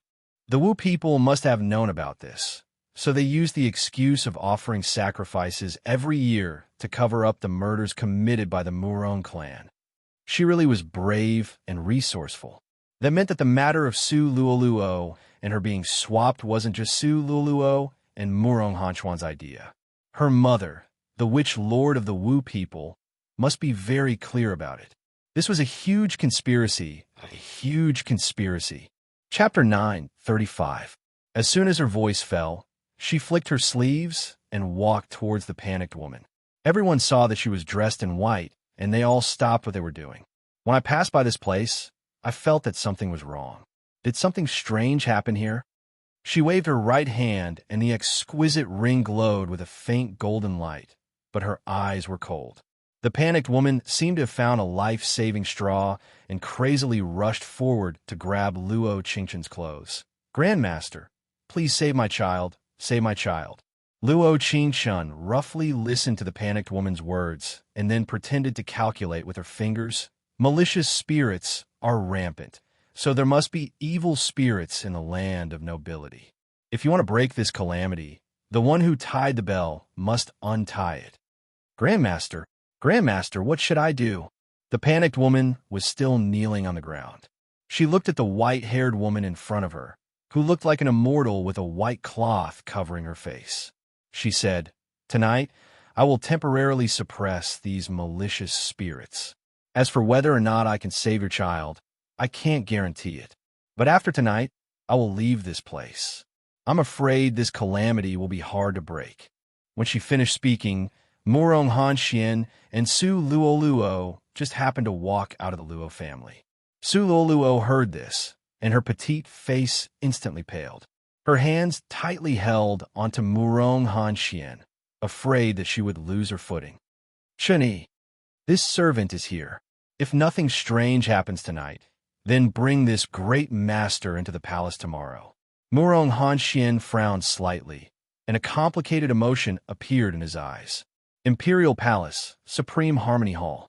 At this time, only Murong Hanxian and Su Luluo were the Wu people's witch lord, who was also Su Luluo's birth mother. At the time, I already told you that changing your appearance and sacrificing yourself is an act that defies the heavens. The witch lord was wearing a blue robe, and her brows were tightly knit. You, for the sake of the Wu people's reputation, you cruelly made your own daughter a sacrifice. Su Luluo angrily roared. "Why can't I have a right to choose? Since there's a scapegoat, then let her die. Big brother Hanxian doesn't like her. She's just a slut." "Shut up," the witch lord angrily said. "Do you know the meaning of an offering? Do you know why those strange things keep happening?" "Lord Witch Lord means." Murong Hanxuan's eyes trembled as he said, "Luo Qingshan didn't die." "Of course not." The witch lord narrowed her eyes and said, "If she's dead, the 33 ghosts that were buried alive won't come out to cause trouble." "She's not dead. How could she not be dead?" Su Luo turned to look at Murong Hanxian and said, "Big brother Hanxian, didn't you say that every sacrifice would die 100 years ago?" "Luo, don't panic." Murong Hanxian frowned and said, "Right now, you're Zhen's empress, Qing empress. This is your true identity. Moreover, regardless of whether she's dead or alive, it's impossible for her to leave the imperial tombs. The imperial mausoleum could only be entered but not exited. It was impossible to open the door from the inside. Whether she's dead or alive isn't the main point." The witch lord softly sighed and said, "The main point is those 33 ghosts. Without the sacrifice of 100 years' worth of resentment, they'll definitely become even stronger. At that time, they won't just be causing trouble among the common people. They'll come to the imperial palace?" Su Luluo said in a trembling voice in disbelief. "But Big Brother Hanxian is the Emperor of Heaven. Ghosts can't get close to him." Chapter 9:36. I know there's an expert. Murong Hanxian raised his eyebrows and said, "If nothing happens tonight, I'll summon her to the palace tomorrow to meet with Lord Witch Lord." "Oh." Lord Witch Lord nodded and said, "I hope it's not a Jianghu sorcerer. These 33 malicious spirits aren't something an ordinary person can deal with." "Brother Hanxian, I'm scared." Su Luoluo bashfully threw herself at Murong Hanxuan's chest and said, "You have to protect Luoluo? No, you have to protect Qing Air." Su Luoluo, finally didn't want to be a sacrifice anymore. She finally relied on her own methods to get to where she was today. She absolutely couldn't let anything happen to her. Qing Air will always be my treasure. Murong Hanxian lightly patted her head, his eyes filled with pampering. At the same time, Luo Qingshan set up a ghost formation in the memorial hall, waiting for midnight to arrive. Jasmine was clearly a little worried. After all, although she had cultivated in the imperial tomb for 600 years, these 33 malicious spirits weren't ordinary people. The entire memorial hall was set up by the soul-absorbing bell. A cool breeze blew past, but the bell didn't ring. This was a bell specially prepared for ghosts. When the soul-absorbing bell rang, the malicious spirits came. Demons and monsters, their souls were gone. "Miss, are you scared?" Jasmine stood at the side, still in her noble lady's body. It seemed that the palace had been very busy recently. No one knew that a noble lady had disappeared. Or perhaps that Murong Hanxian only chose 1 out of 3,000 girls and only favored Su Luo Luo. He didn't care about anyone else. Ding-ling, ding-ling, ding-ling. Before Luo Qingshan could finish speaking, the 111 soul-absorbing bells rang. A cold wind blew past, and the silent memorial hall was filled with a bone-piercing chill. The air was instantly filled with the smell of rotting corpses. She waved her left hand, and the netherworld ring emitted a faint light. 33 people suddenly appeared in the originally empty coffin hall. No, they were ghosts. Each of their faces were different. The only thing they had in common was that their fingers were all rotten. Their mouths were wide open, and their tongues fell out. The rotting flesh and black blood mixed together. It was extremely terrifying. This was probably because when they were buried alive, they desperately tried to dig away the soil that had fallen on their bodies, desperately trying to breathe fresh air. "Don't bury me. Don't bury me. Give me back my life. Give me back my life." Step by step, they passed through the soul-absorbing bell that she had set up.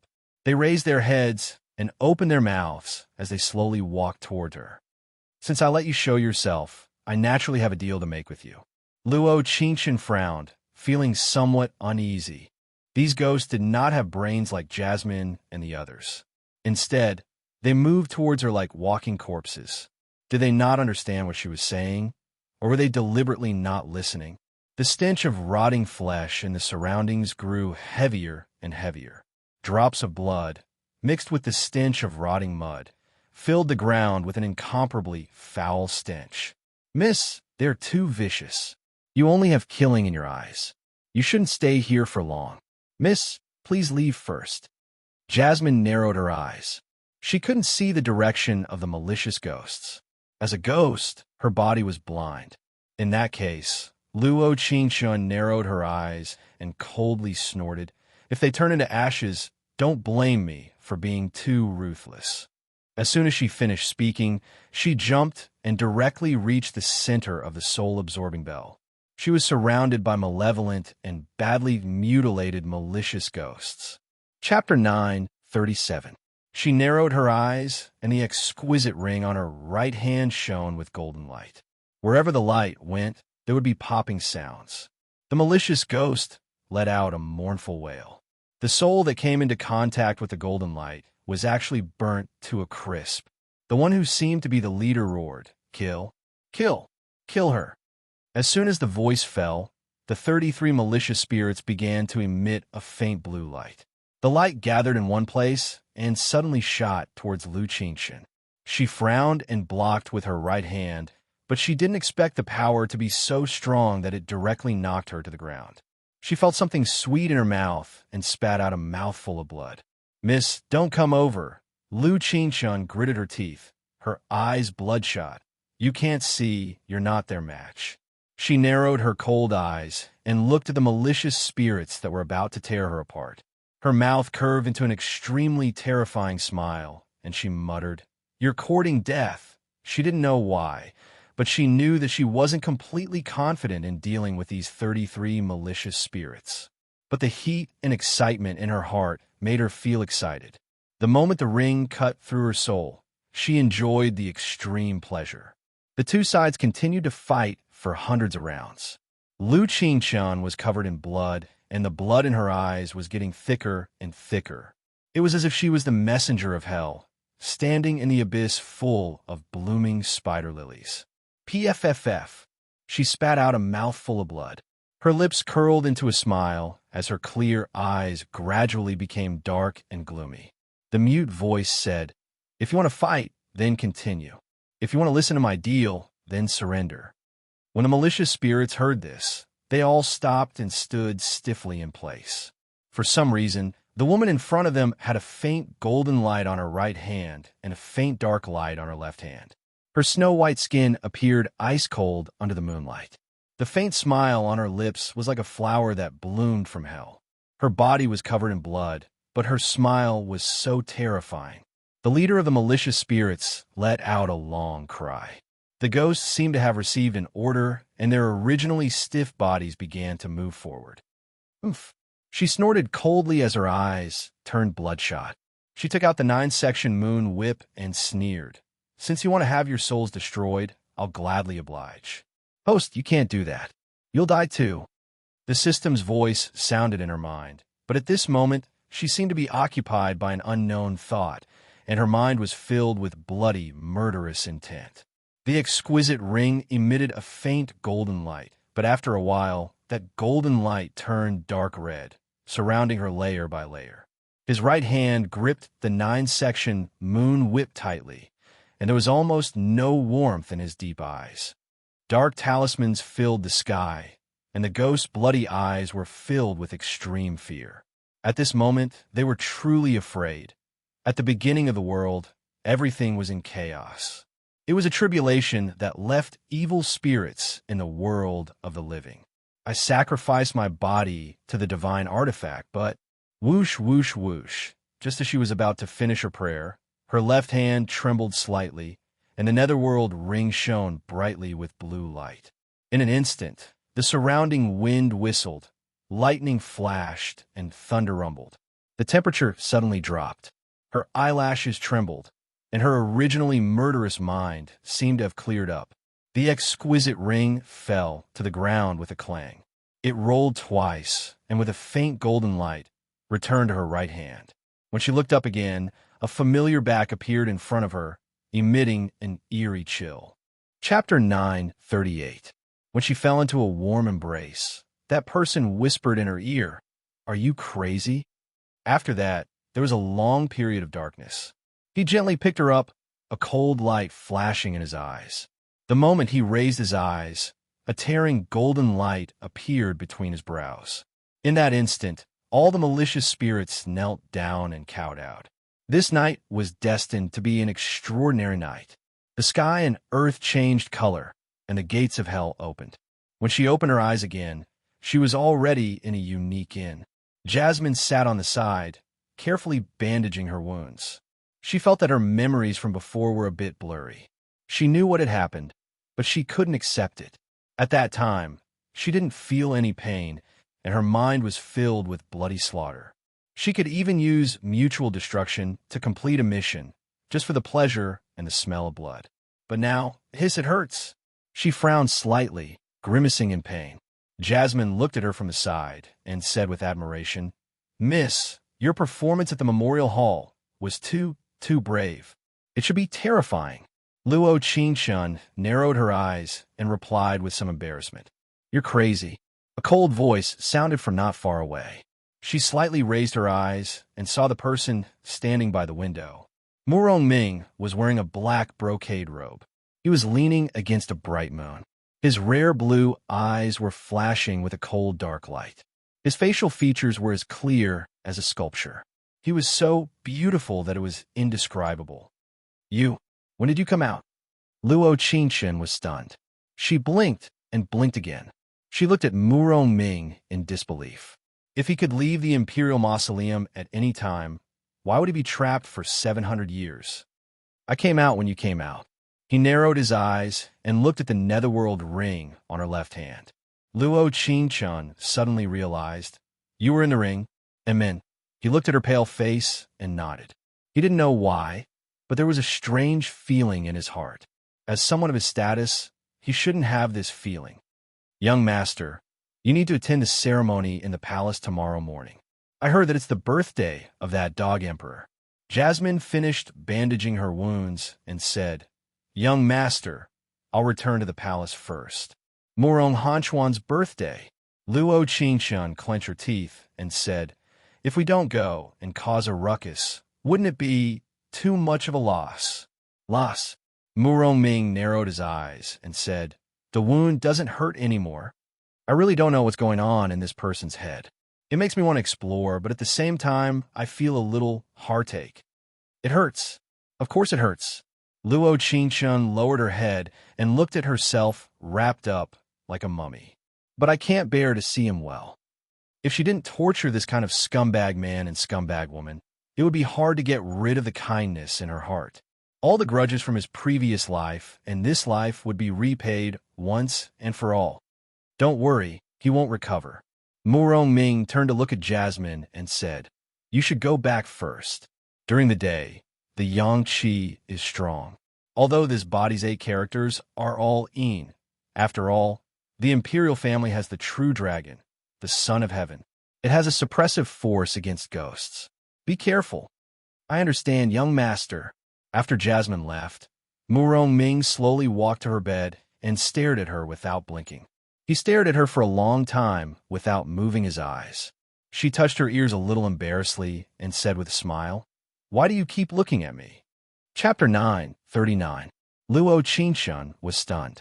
She moved deeper into the bed, and her face couldn't help blushing as she said, "I don't know. In short, the current situation is very dangerous, and my memories are very blurry." Unhumph. Murong Ming gave a soft snort, and a faint Li Guang flashed in his eyes as he said, "You're going to the palace tomorrow?" She seemed to have thought of something as she looked at him and asked, "What happened to those 33 malicious spirits?" "They ran away." He lazily narrowed his eyes and shrugged as he said, "They won't appear in the capital for the next 7 days." Zazie. She couldn't help praising. They really are divine-level malicious spirits that have been dead for 700 years. Dealing with those kinds of evil spirits, they can be done in a matter of minutes. Go to sleep. Seeing her face that was as white as snow and still chattering nonstop, he couldn't help but frown. He said, "I'll go to the palace with you tomorrow. 100 years of hell, a life and death stage. 700 years of gratitude and grudges. It was time to come to an end."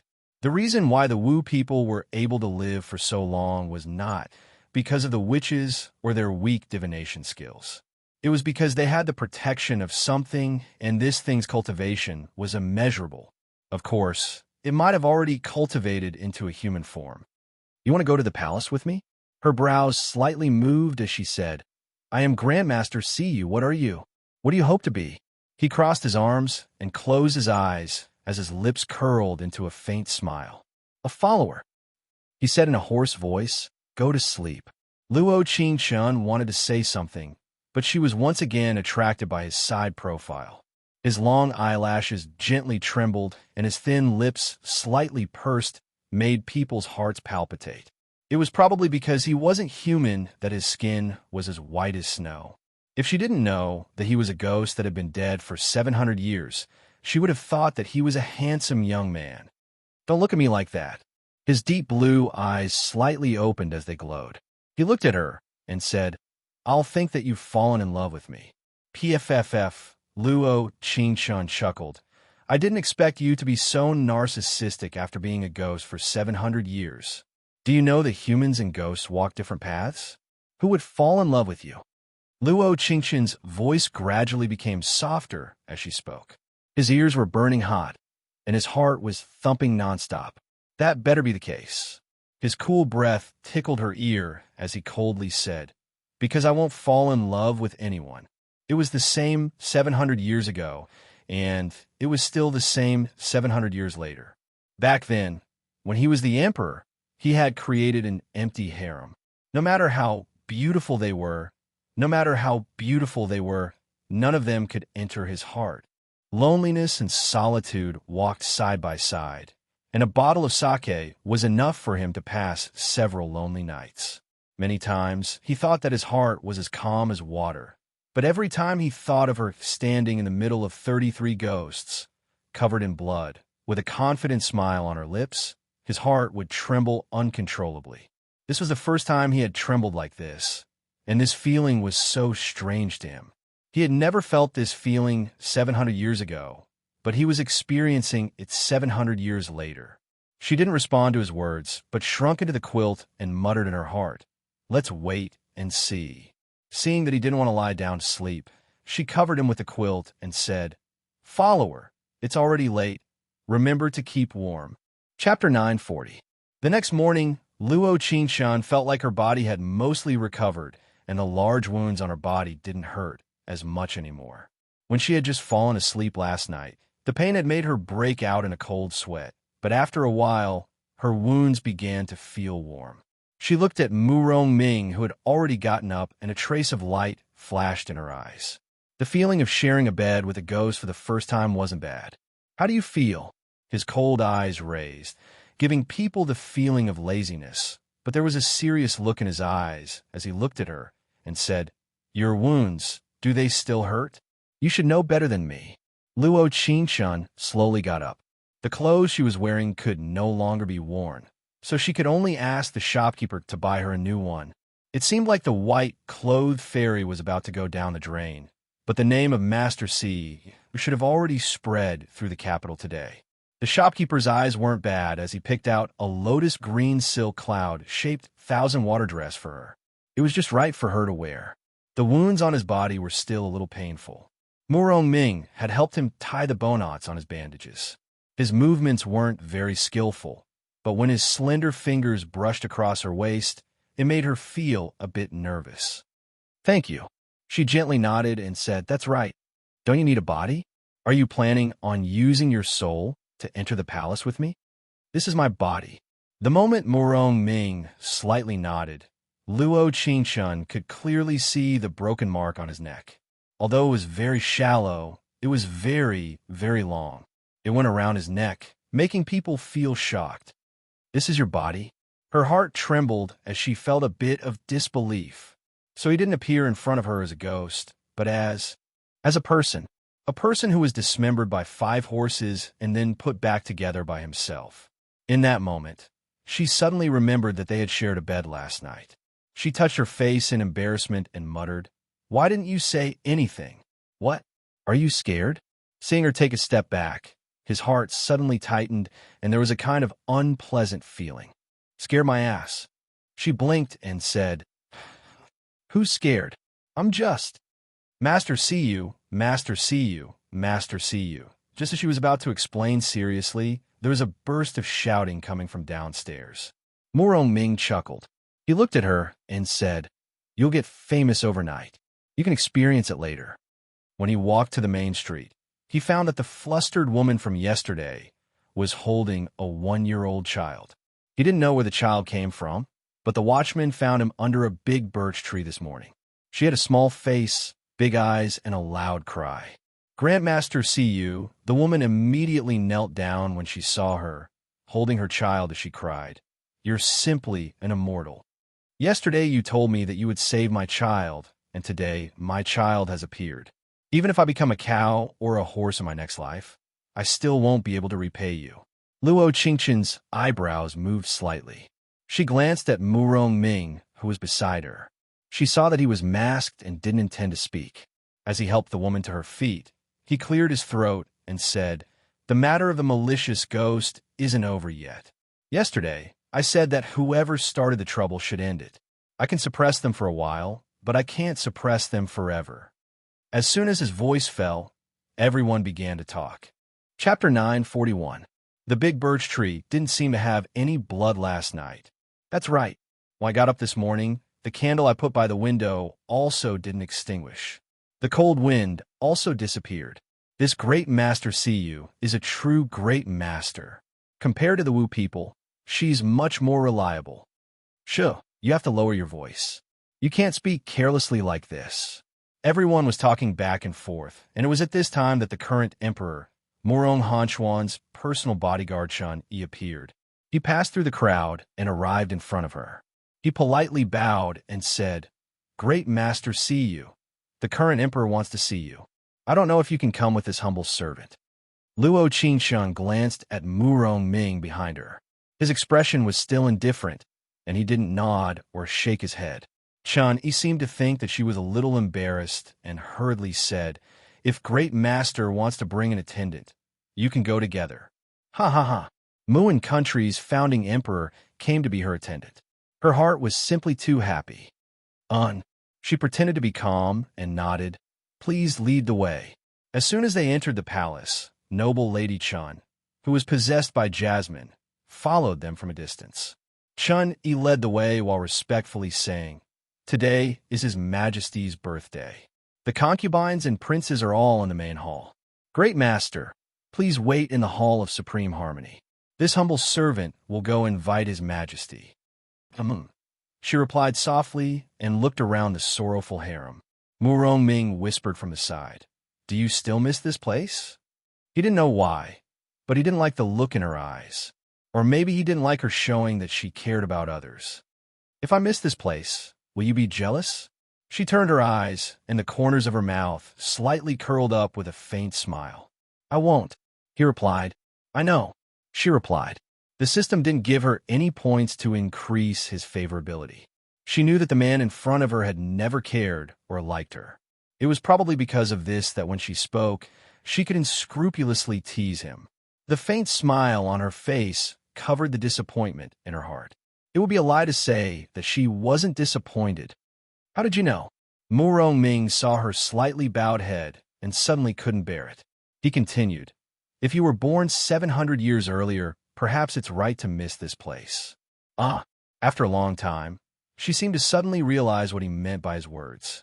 However, he had already walked to the dragon throne in the Hall of Supreme Harmony, a sharp light flashing in his eyes. The events of 700 years ago were as vivid as if they had happened yesterday. This dynasty should have been filled with the blood in his body for generations. However, he never thought that he would be betrayed by the person closest to him. His eyes narrowed as he looked at her and said, "In a mortal world, 7 years is a cycle, but in the underworld, 700 years is a great cycle." She nodded slightly and looked at him in confusion. "What do you mean?" "The people of the world are always in a panic, always thinking of the first good fetus after death.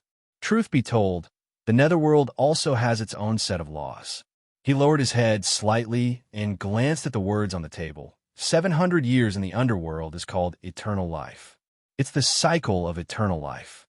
Murong Ming's words were very profound, but Luo Qingshun seemed to understand most of it. "You mean?" Her eyes trembled as she glanced at the portrait of the emperor on her right. "Today's Murong Hanxian is the Murong Bei from 700 years ago?" "Yes." After a long time, his cold eyes narrowed, revealing a bone-piercing chill. Chapter 942. Quickly let us see who is the person who can save our country. Murong Hanxian strode toward the main hall. Murong Ming, on the other hand, teleported from the high platform to her side. Luo Qingshun slightly narrowed her eyes as she coldly looked at Murong Hanxian and Su Luo walking over. Of course, the first to be heard was Su Luo scream. She looked into her eyes and shook her head in horror. "You," replying to the Empress, "she is the great Master Siyu who was at the Memorial Hall last night." He hurriedly walked forward and explained with his head lowered. He didn't know why the Empress was so flustered, but the palace had not been peaceful these past few days. Many palace maids had said they saw a female ghost floating around. It was not easy to invite Great Master Siyu. If she left, the capital would fall into a state of panic. "You, our Great Master Siyu?" Murong Hanxian narrowed his eyes and looked into her eyes, falling into an endless loop of searching. After a long time, he said, "We have long heard of your great name. Siyu greets the Emperor." She lowered her voice, trying her best not to reveal anything. Actually, she probably wouldn't be able to reveal anything, because the original owner and Murong Hanxian spoke in a coquettish manner. Even if she spoke normally, Murong Hanxian probably wouldn't be able to tell. "This is..." Murong Hanxuan's gaze fell on Murong Ming behind her. He didn't know why, but he felt that the black-clothed man in front of him gave him a strong sense of oppression that made it hard for him to breathe. "You can all withdraw first."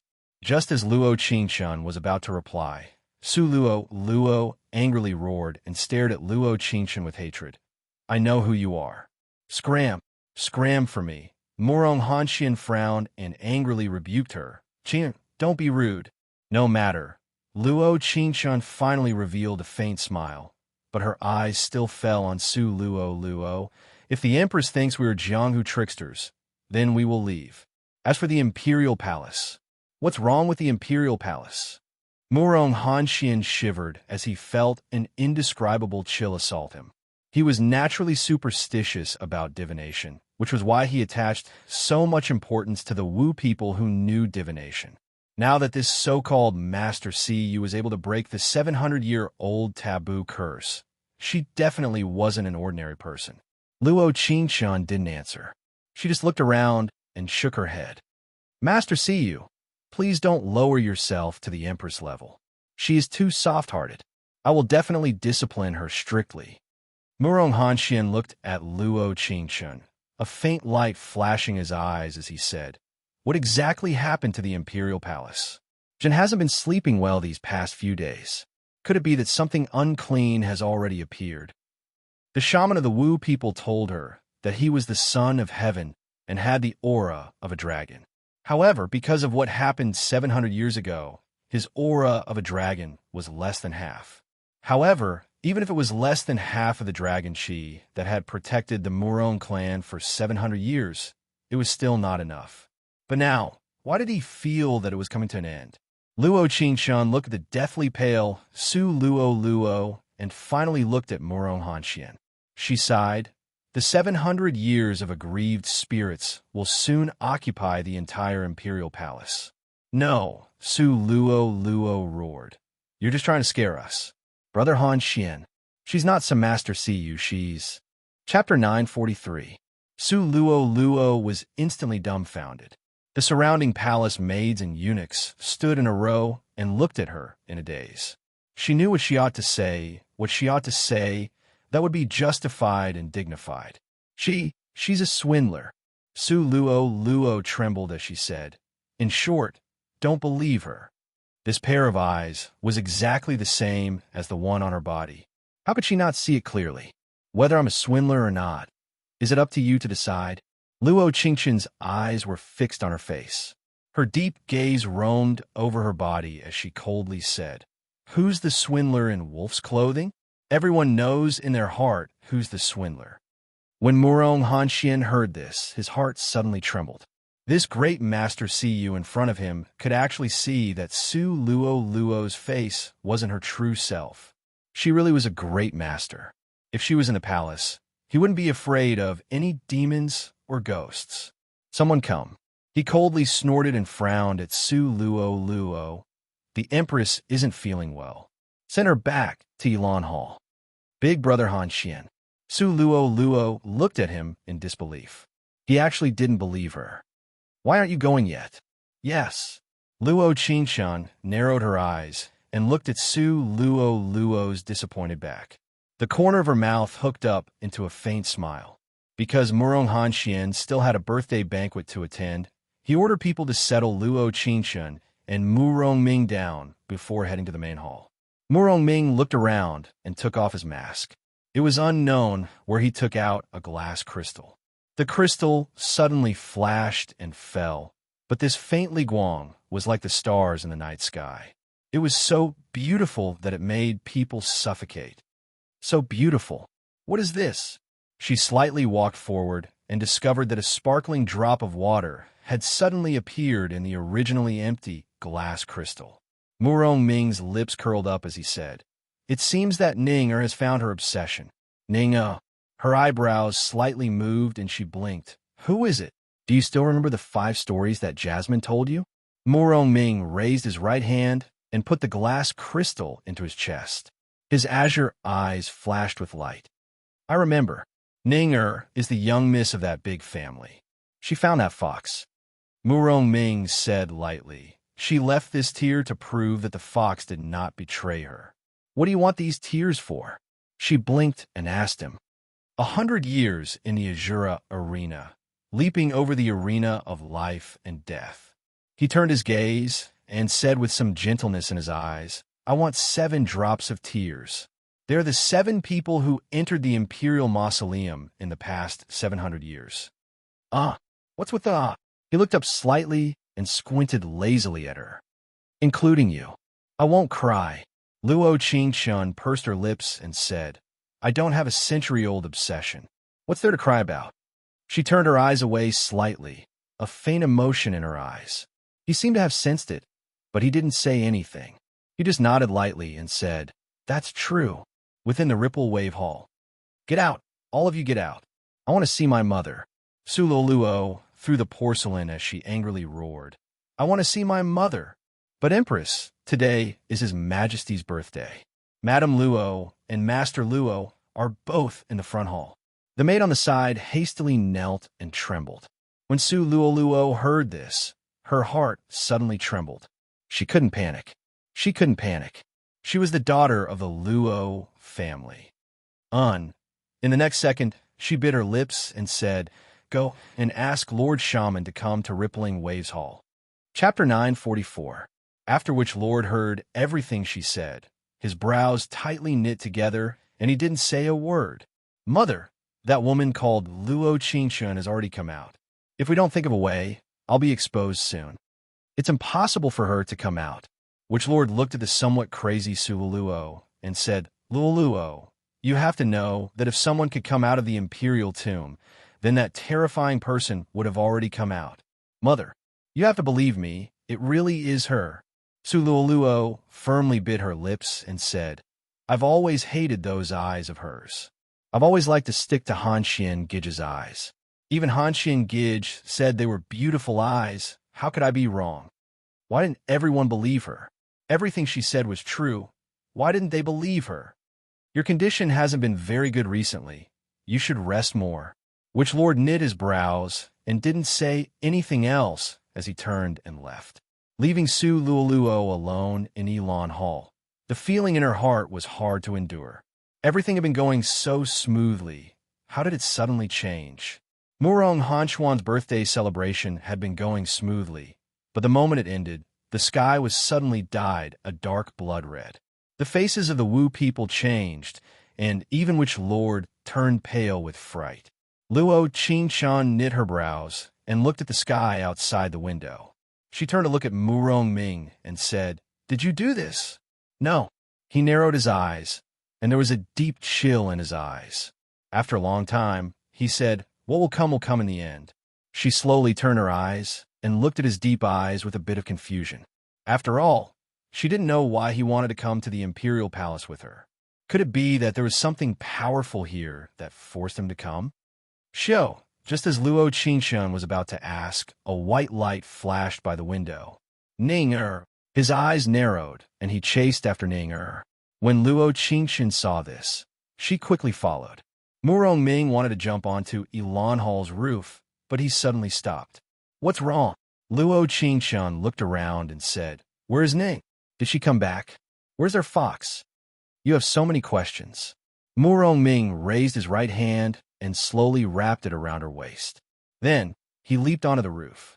Pushing aside one of the tiles, the situation inside the Rippling Waves Hall was clearly visible. At this moment, Su Luo was reprimanding Noble Lady Chun, who was sitting next to Murong Hanxian today. She was their family's Jasmine. I told you to kneel. Can't you hear me? Su Luo already had a belly full of anger today, but this Noble Lady Chun still managed to gain Murong Hanchuan's favor.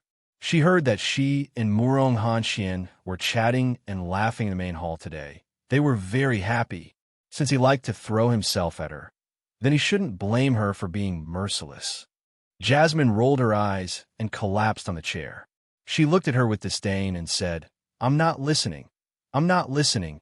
I can't hear you. You. Su Luo was shocked. She didn't expect that the originally cowardly noble lady in front of her would speak to her like this. She blushed and said, Chui-er, slap her. Now, even this noble Lady Chun dared to bully her. This was simply unbearable. The personal maid standing next to her immediately rolled up her sleeves and raised her eyebrows. Her mouth had a deep smile as she said in a strange tone, This servant's hands are rough. Nyang, don't be hurt by this servant's beating. Chapter 945. Chui-er glanced at Jasmine and spat on her rough palm. Then, she used all of her strength and slapped her palm down heavily. Ouch! Jasmine screamed. However, this scream didn't belong to Jasmine. It belonged to Chui-er. At this time, her palm was full of blood. It was as if she had slapped a needle. Jasmine's expression became ferocious. For a moment, her face was squeezed together and her long tongue was sticking out. She looked like a ghost that had wandered into Li Chu's body. Chui happened to see this and was so scared that she fell to the ground. She trembled and shouted, "Ghost! Ghost! What ghost?" Beat her to death.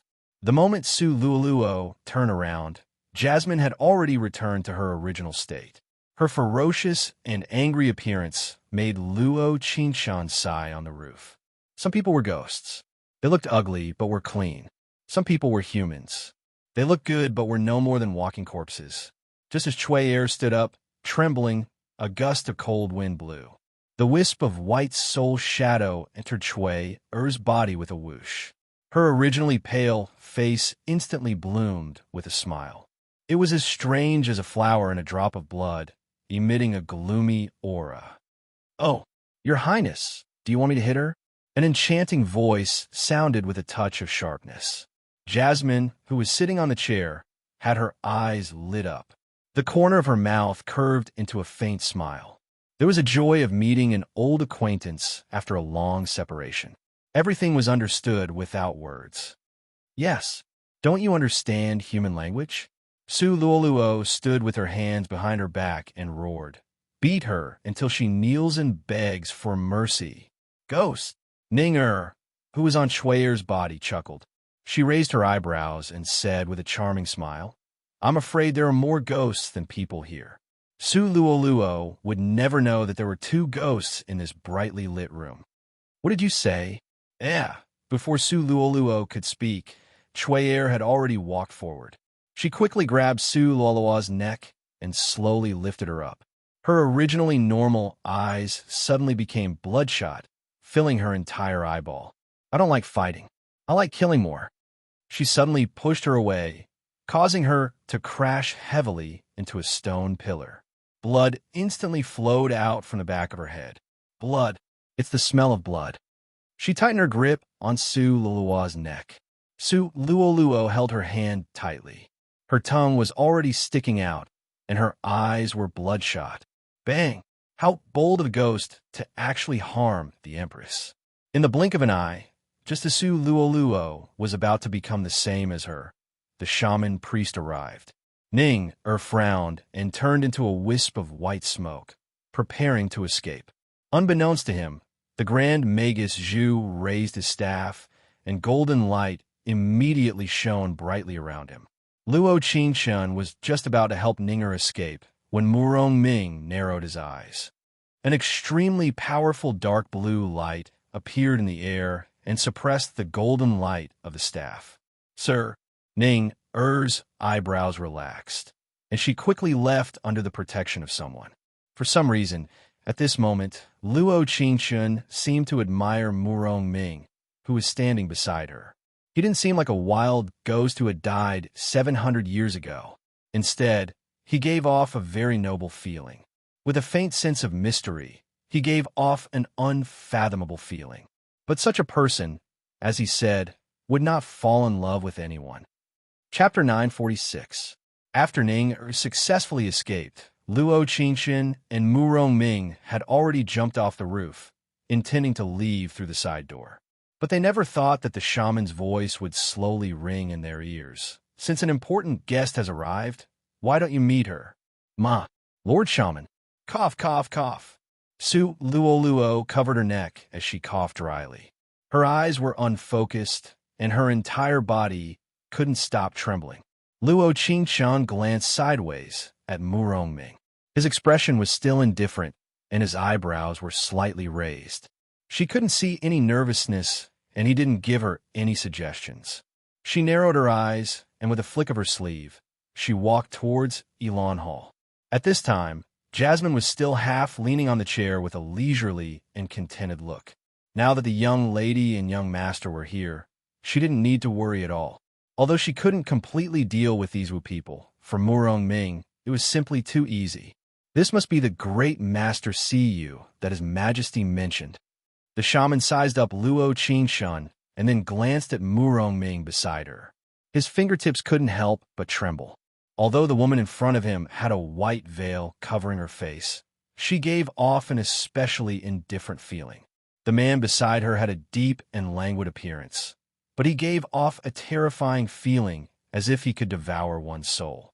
It was as if he was a lonely ghost from 10 miles away. Demons and monsters all had to retreat when they saw him. Yes. She nodded lightly and didn't say another word.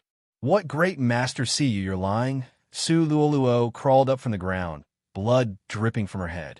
She bared her fangs and brandished her claws, wanting to lift her veil. Little did she know that just as she was about to jump back, Su Luoluo's left and right hands were held by two men at the same time. One was Murong Ming. The other was Murong Hanxian, who had just arrived at Elan Hall. Nonsense, Murong Hanxian angrily said. How many times have we told you that Great Master Siyu is our important guest? Why are you so stubborn? I'm stubborn. Su Luoluo smiled coldly and touched the back of her head. Look at what this is. It's blood. It's her fault. Murong Hanxian saw that her head was covered in blood, and the emotions in his eyes were very complicated. She seemed to be a little soft-hearted, but also very disdainful. Chun, he has already told me about this matter. Chuer lost her mind and attacked you. Murong Hanxian glanced at Luo Qingshan beside him and said, Fortunately, Great Master Siyu passed by and saved you. She saved me? Are you blind? Impudent. Murong Hanxian angrily said, You actually dare to speak to us like this. Do you really not put us in your eyes? At this moment, Murong Hanxian was extremely angry. He didn't know why, but before he married Su Luoluo, he felt that she was a gentle and quiet woman, following him in everything compared to the arrogant Luo Qingchun. It was unknown how many times better. Because of this, he had never agreed to Su Luoluo using such a heaven-defying method to switch places with Luo Qingchun and make her the sacrifice for the ghost marriage. Now that he thought about it carefully, although Luo Qingchun was arrogant and willful, she had never dared to talk to him like that. For some reason, he suddenly felt regret. Big brother Hanxian. Seeing him stand with his hands behind his back and his eyes filled with cold anger, Su Luoluo's tone clearly softened, and she said, I didn't mean it, but she really isn't a good person. Chapter 9:47. When Shaman Zhu said the last four words, his eyes fell on Murong Ming. Luo Qingchun didn't know what she saw, or maybe she didn't see anything, but she felt an ancient aura from them. It was like fate colliding with fate, and an ancient and mysterious chapter was slowly opening. Zhu didn't say anything, but brought the somewhat dispirited Su Luoluo back to her room. Luo Qingchun glanced at Murong Ming beside her, then turned to Murong Hanxian and said, Then this one won't disturb His Majesty's rest. I'll take my leave first. She expressed that it wasn't easy for her to speak to Murong Hanxian in such a rational manner. To be honest, if she could, she wanted to take out the 9-section moon whip and send him to heaven without any explanation. Little did she know, Great Master see you. Can we talk in private? Murong Hanxian raised his eyebrows, his eyes carrying a faint liguang. She had seen this kind of gaze before. At that time, Murong Hanxian had used this kind of gaze to look at no one else but Su Luoluo. At that time, the original owner was so envious of this kind of gaze. She definitely never thought that there would be such a day. Murong Hanxian would also use the same gaze to look at her. Although it wasn't her, it was once her. Murong Ming's gaze was still languid and his face was incomparably calm, but his fingers unconsciously rubbed against each other. He had this habit since he was young. His heart was already unhappy, so he habitually tapped on the table with his fingers. If there was no place to tap, he would habitually rub his fingers. All right. She raised her eyebrows and gently nodded. First, this was the imperial palace, so it wasn't good to refuse the emperor's words. Second, she wanted to know what kind of tricks this man wanted to play. Inside the imperial study. At this moment, only Luo Qingshan and Murong Hanxian were in the imperial study. The air was filled with the faint scent of sandalwood in this enclosed study. The candlelight was bright as he looked in her eyes and said softly, Grandmaster see you. This one feels like we've met somewhere before. He felt that the woman in front of him gave him a familiar feeling, as if they had been together before. Luo Qingshan raised her eyebrows slightly, the corners of her mouth curving into a sneer as she said, Of course we have met. In his memories, the Central Lord had loved him many times. Although she was arrogant and clingy, she had never lost to anyone in the name of love. But ultimately, no one loved her, and the person she had given all her love to was eager for her to die. I have. Murong Hanshin frowned as his heart suddenly trembled. In the next second, her eyebrows twitched, and she took off the white cloth. She looked at him coldly and continued, "Brother Emperor, how could you forget about me?" Boom! Thunder rumbled outside the window, and the fiery red light not only lit up the night sky, but also illuminated her snow-white cheeks. "Ah!" Murong Hanshin cried out in alarm and staggered back a step. Her lips couldn't stop trembling as she said, "Luo Qingchun, how could you? How could I be here?" She stood with her hands behind her back, her eyes cold as she walked step by step towards Murong Hanshin. "That's right. I shouldn't be here. I should be in that hellish imperial mausoleum, becoming a malicious spirit, unable to reincarnate. Right?" At this moment, it was as if the flames of hell were burning behind her, swallowing her bit by bit. Chapter 948. At the same time, in a unique room, the glazed crystal glowed with a faint blue light, and a drop of sparkling and translucent water fell. This was a drop of crystal clear tear that came from the depths of the heart. "Young master, is Schwer back?" Ninger floated at the side, her eyes filled with joy. "It seems that the little girl has found her young master. She's so translucent. The young master definitely didn't let her down." "Of course he didn't let me down." Schwer floated into the room. What happened back then was too complicated, but the teardrop in the glazed crystal represents everything. "It's good that you're back." Murong Ming frowned slightly, his eyes looking out the window. There was an inexplicable feeling in his heart. He couldn't describe it, but it was very uncomfortable. "All right, young master, on the way back, I put some aphrodisiac in the sandalwood incense in the imperial study. Right now, the emperor should be especially infatuated with you." Schwer giggled. Who asked him to be so bad, swapping the sacrifice? The girl was the one who gave him the rejuvenation pill. She was a good person.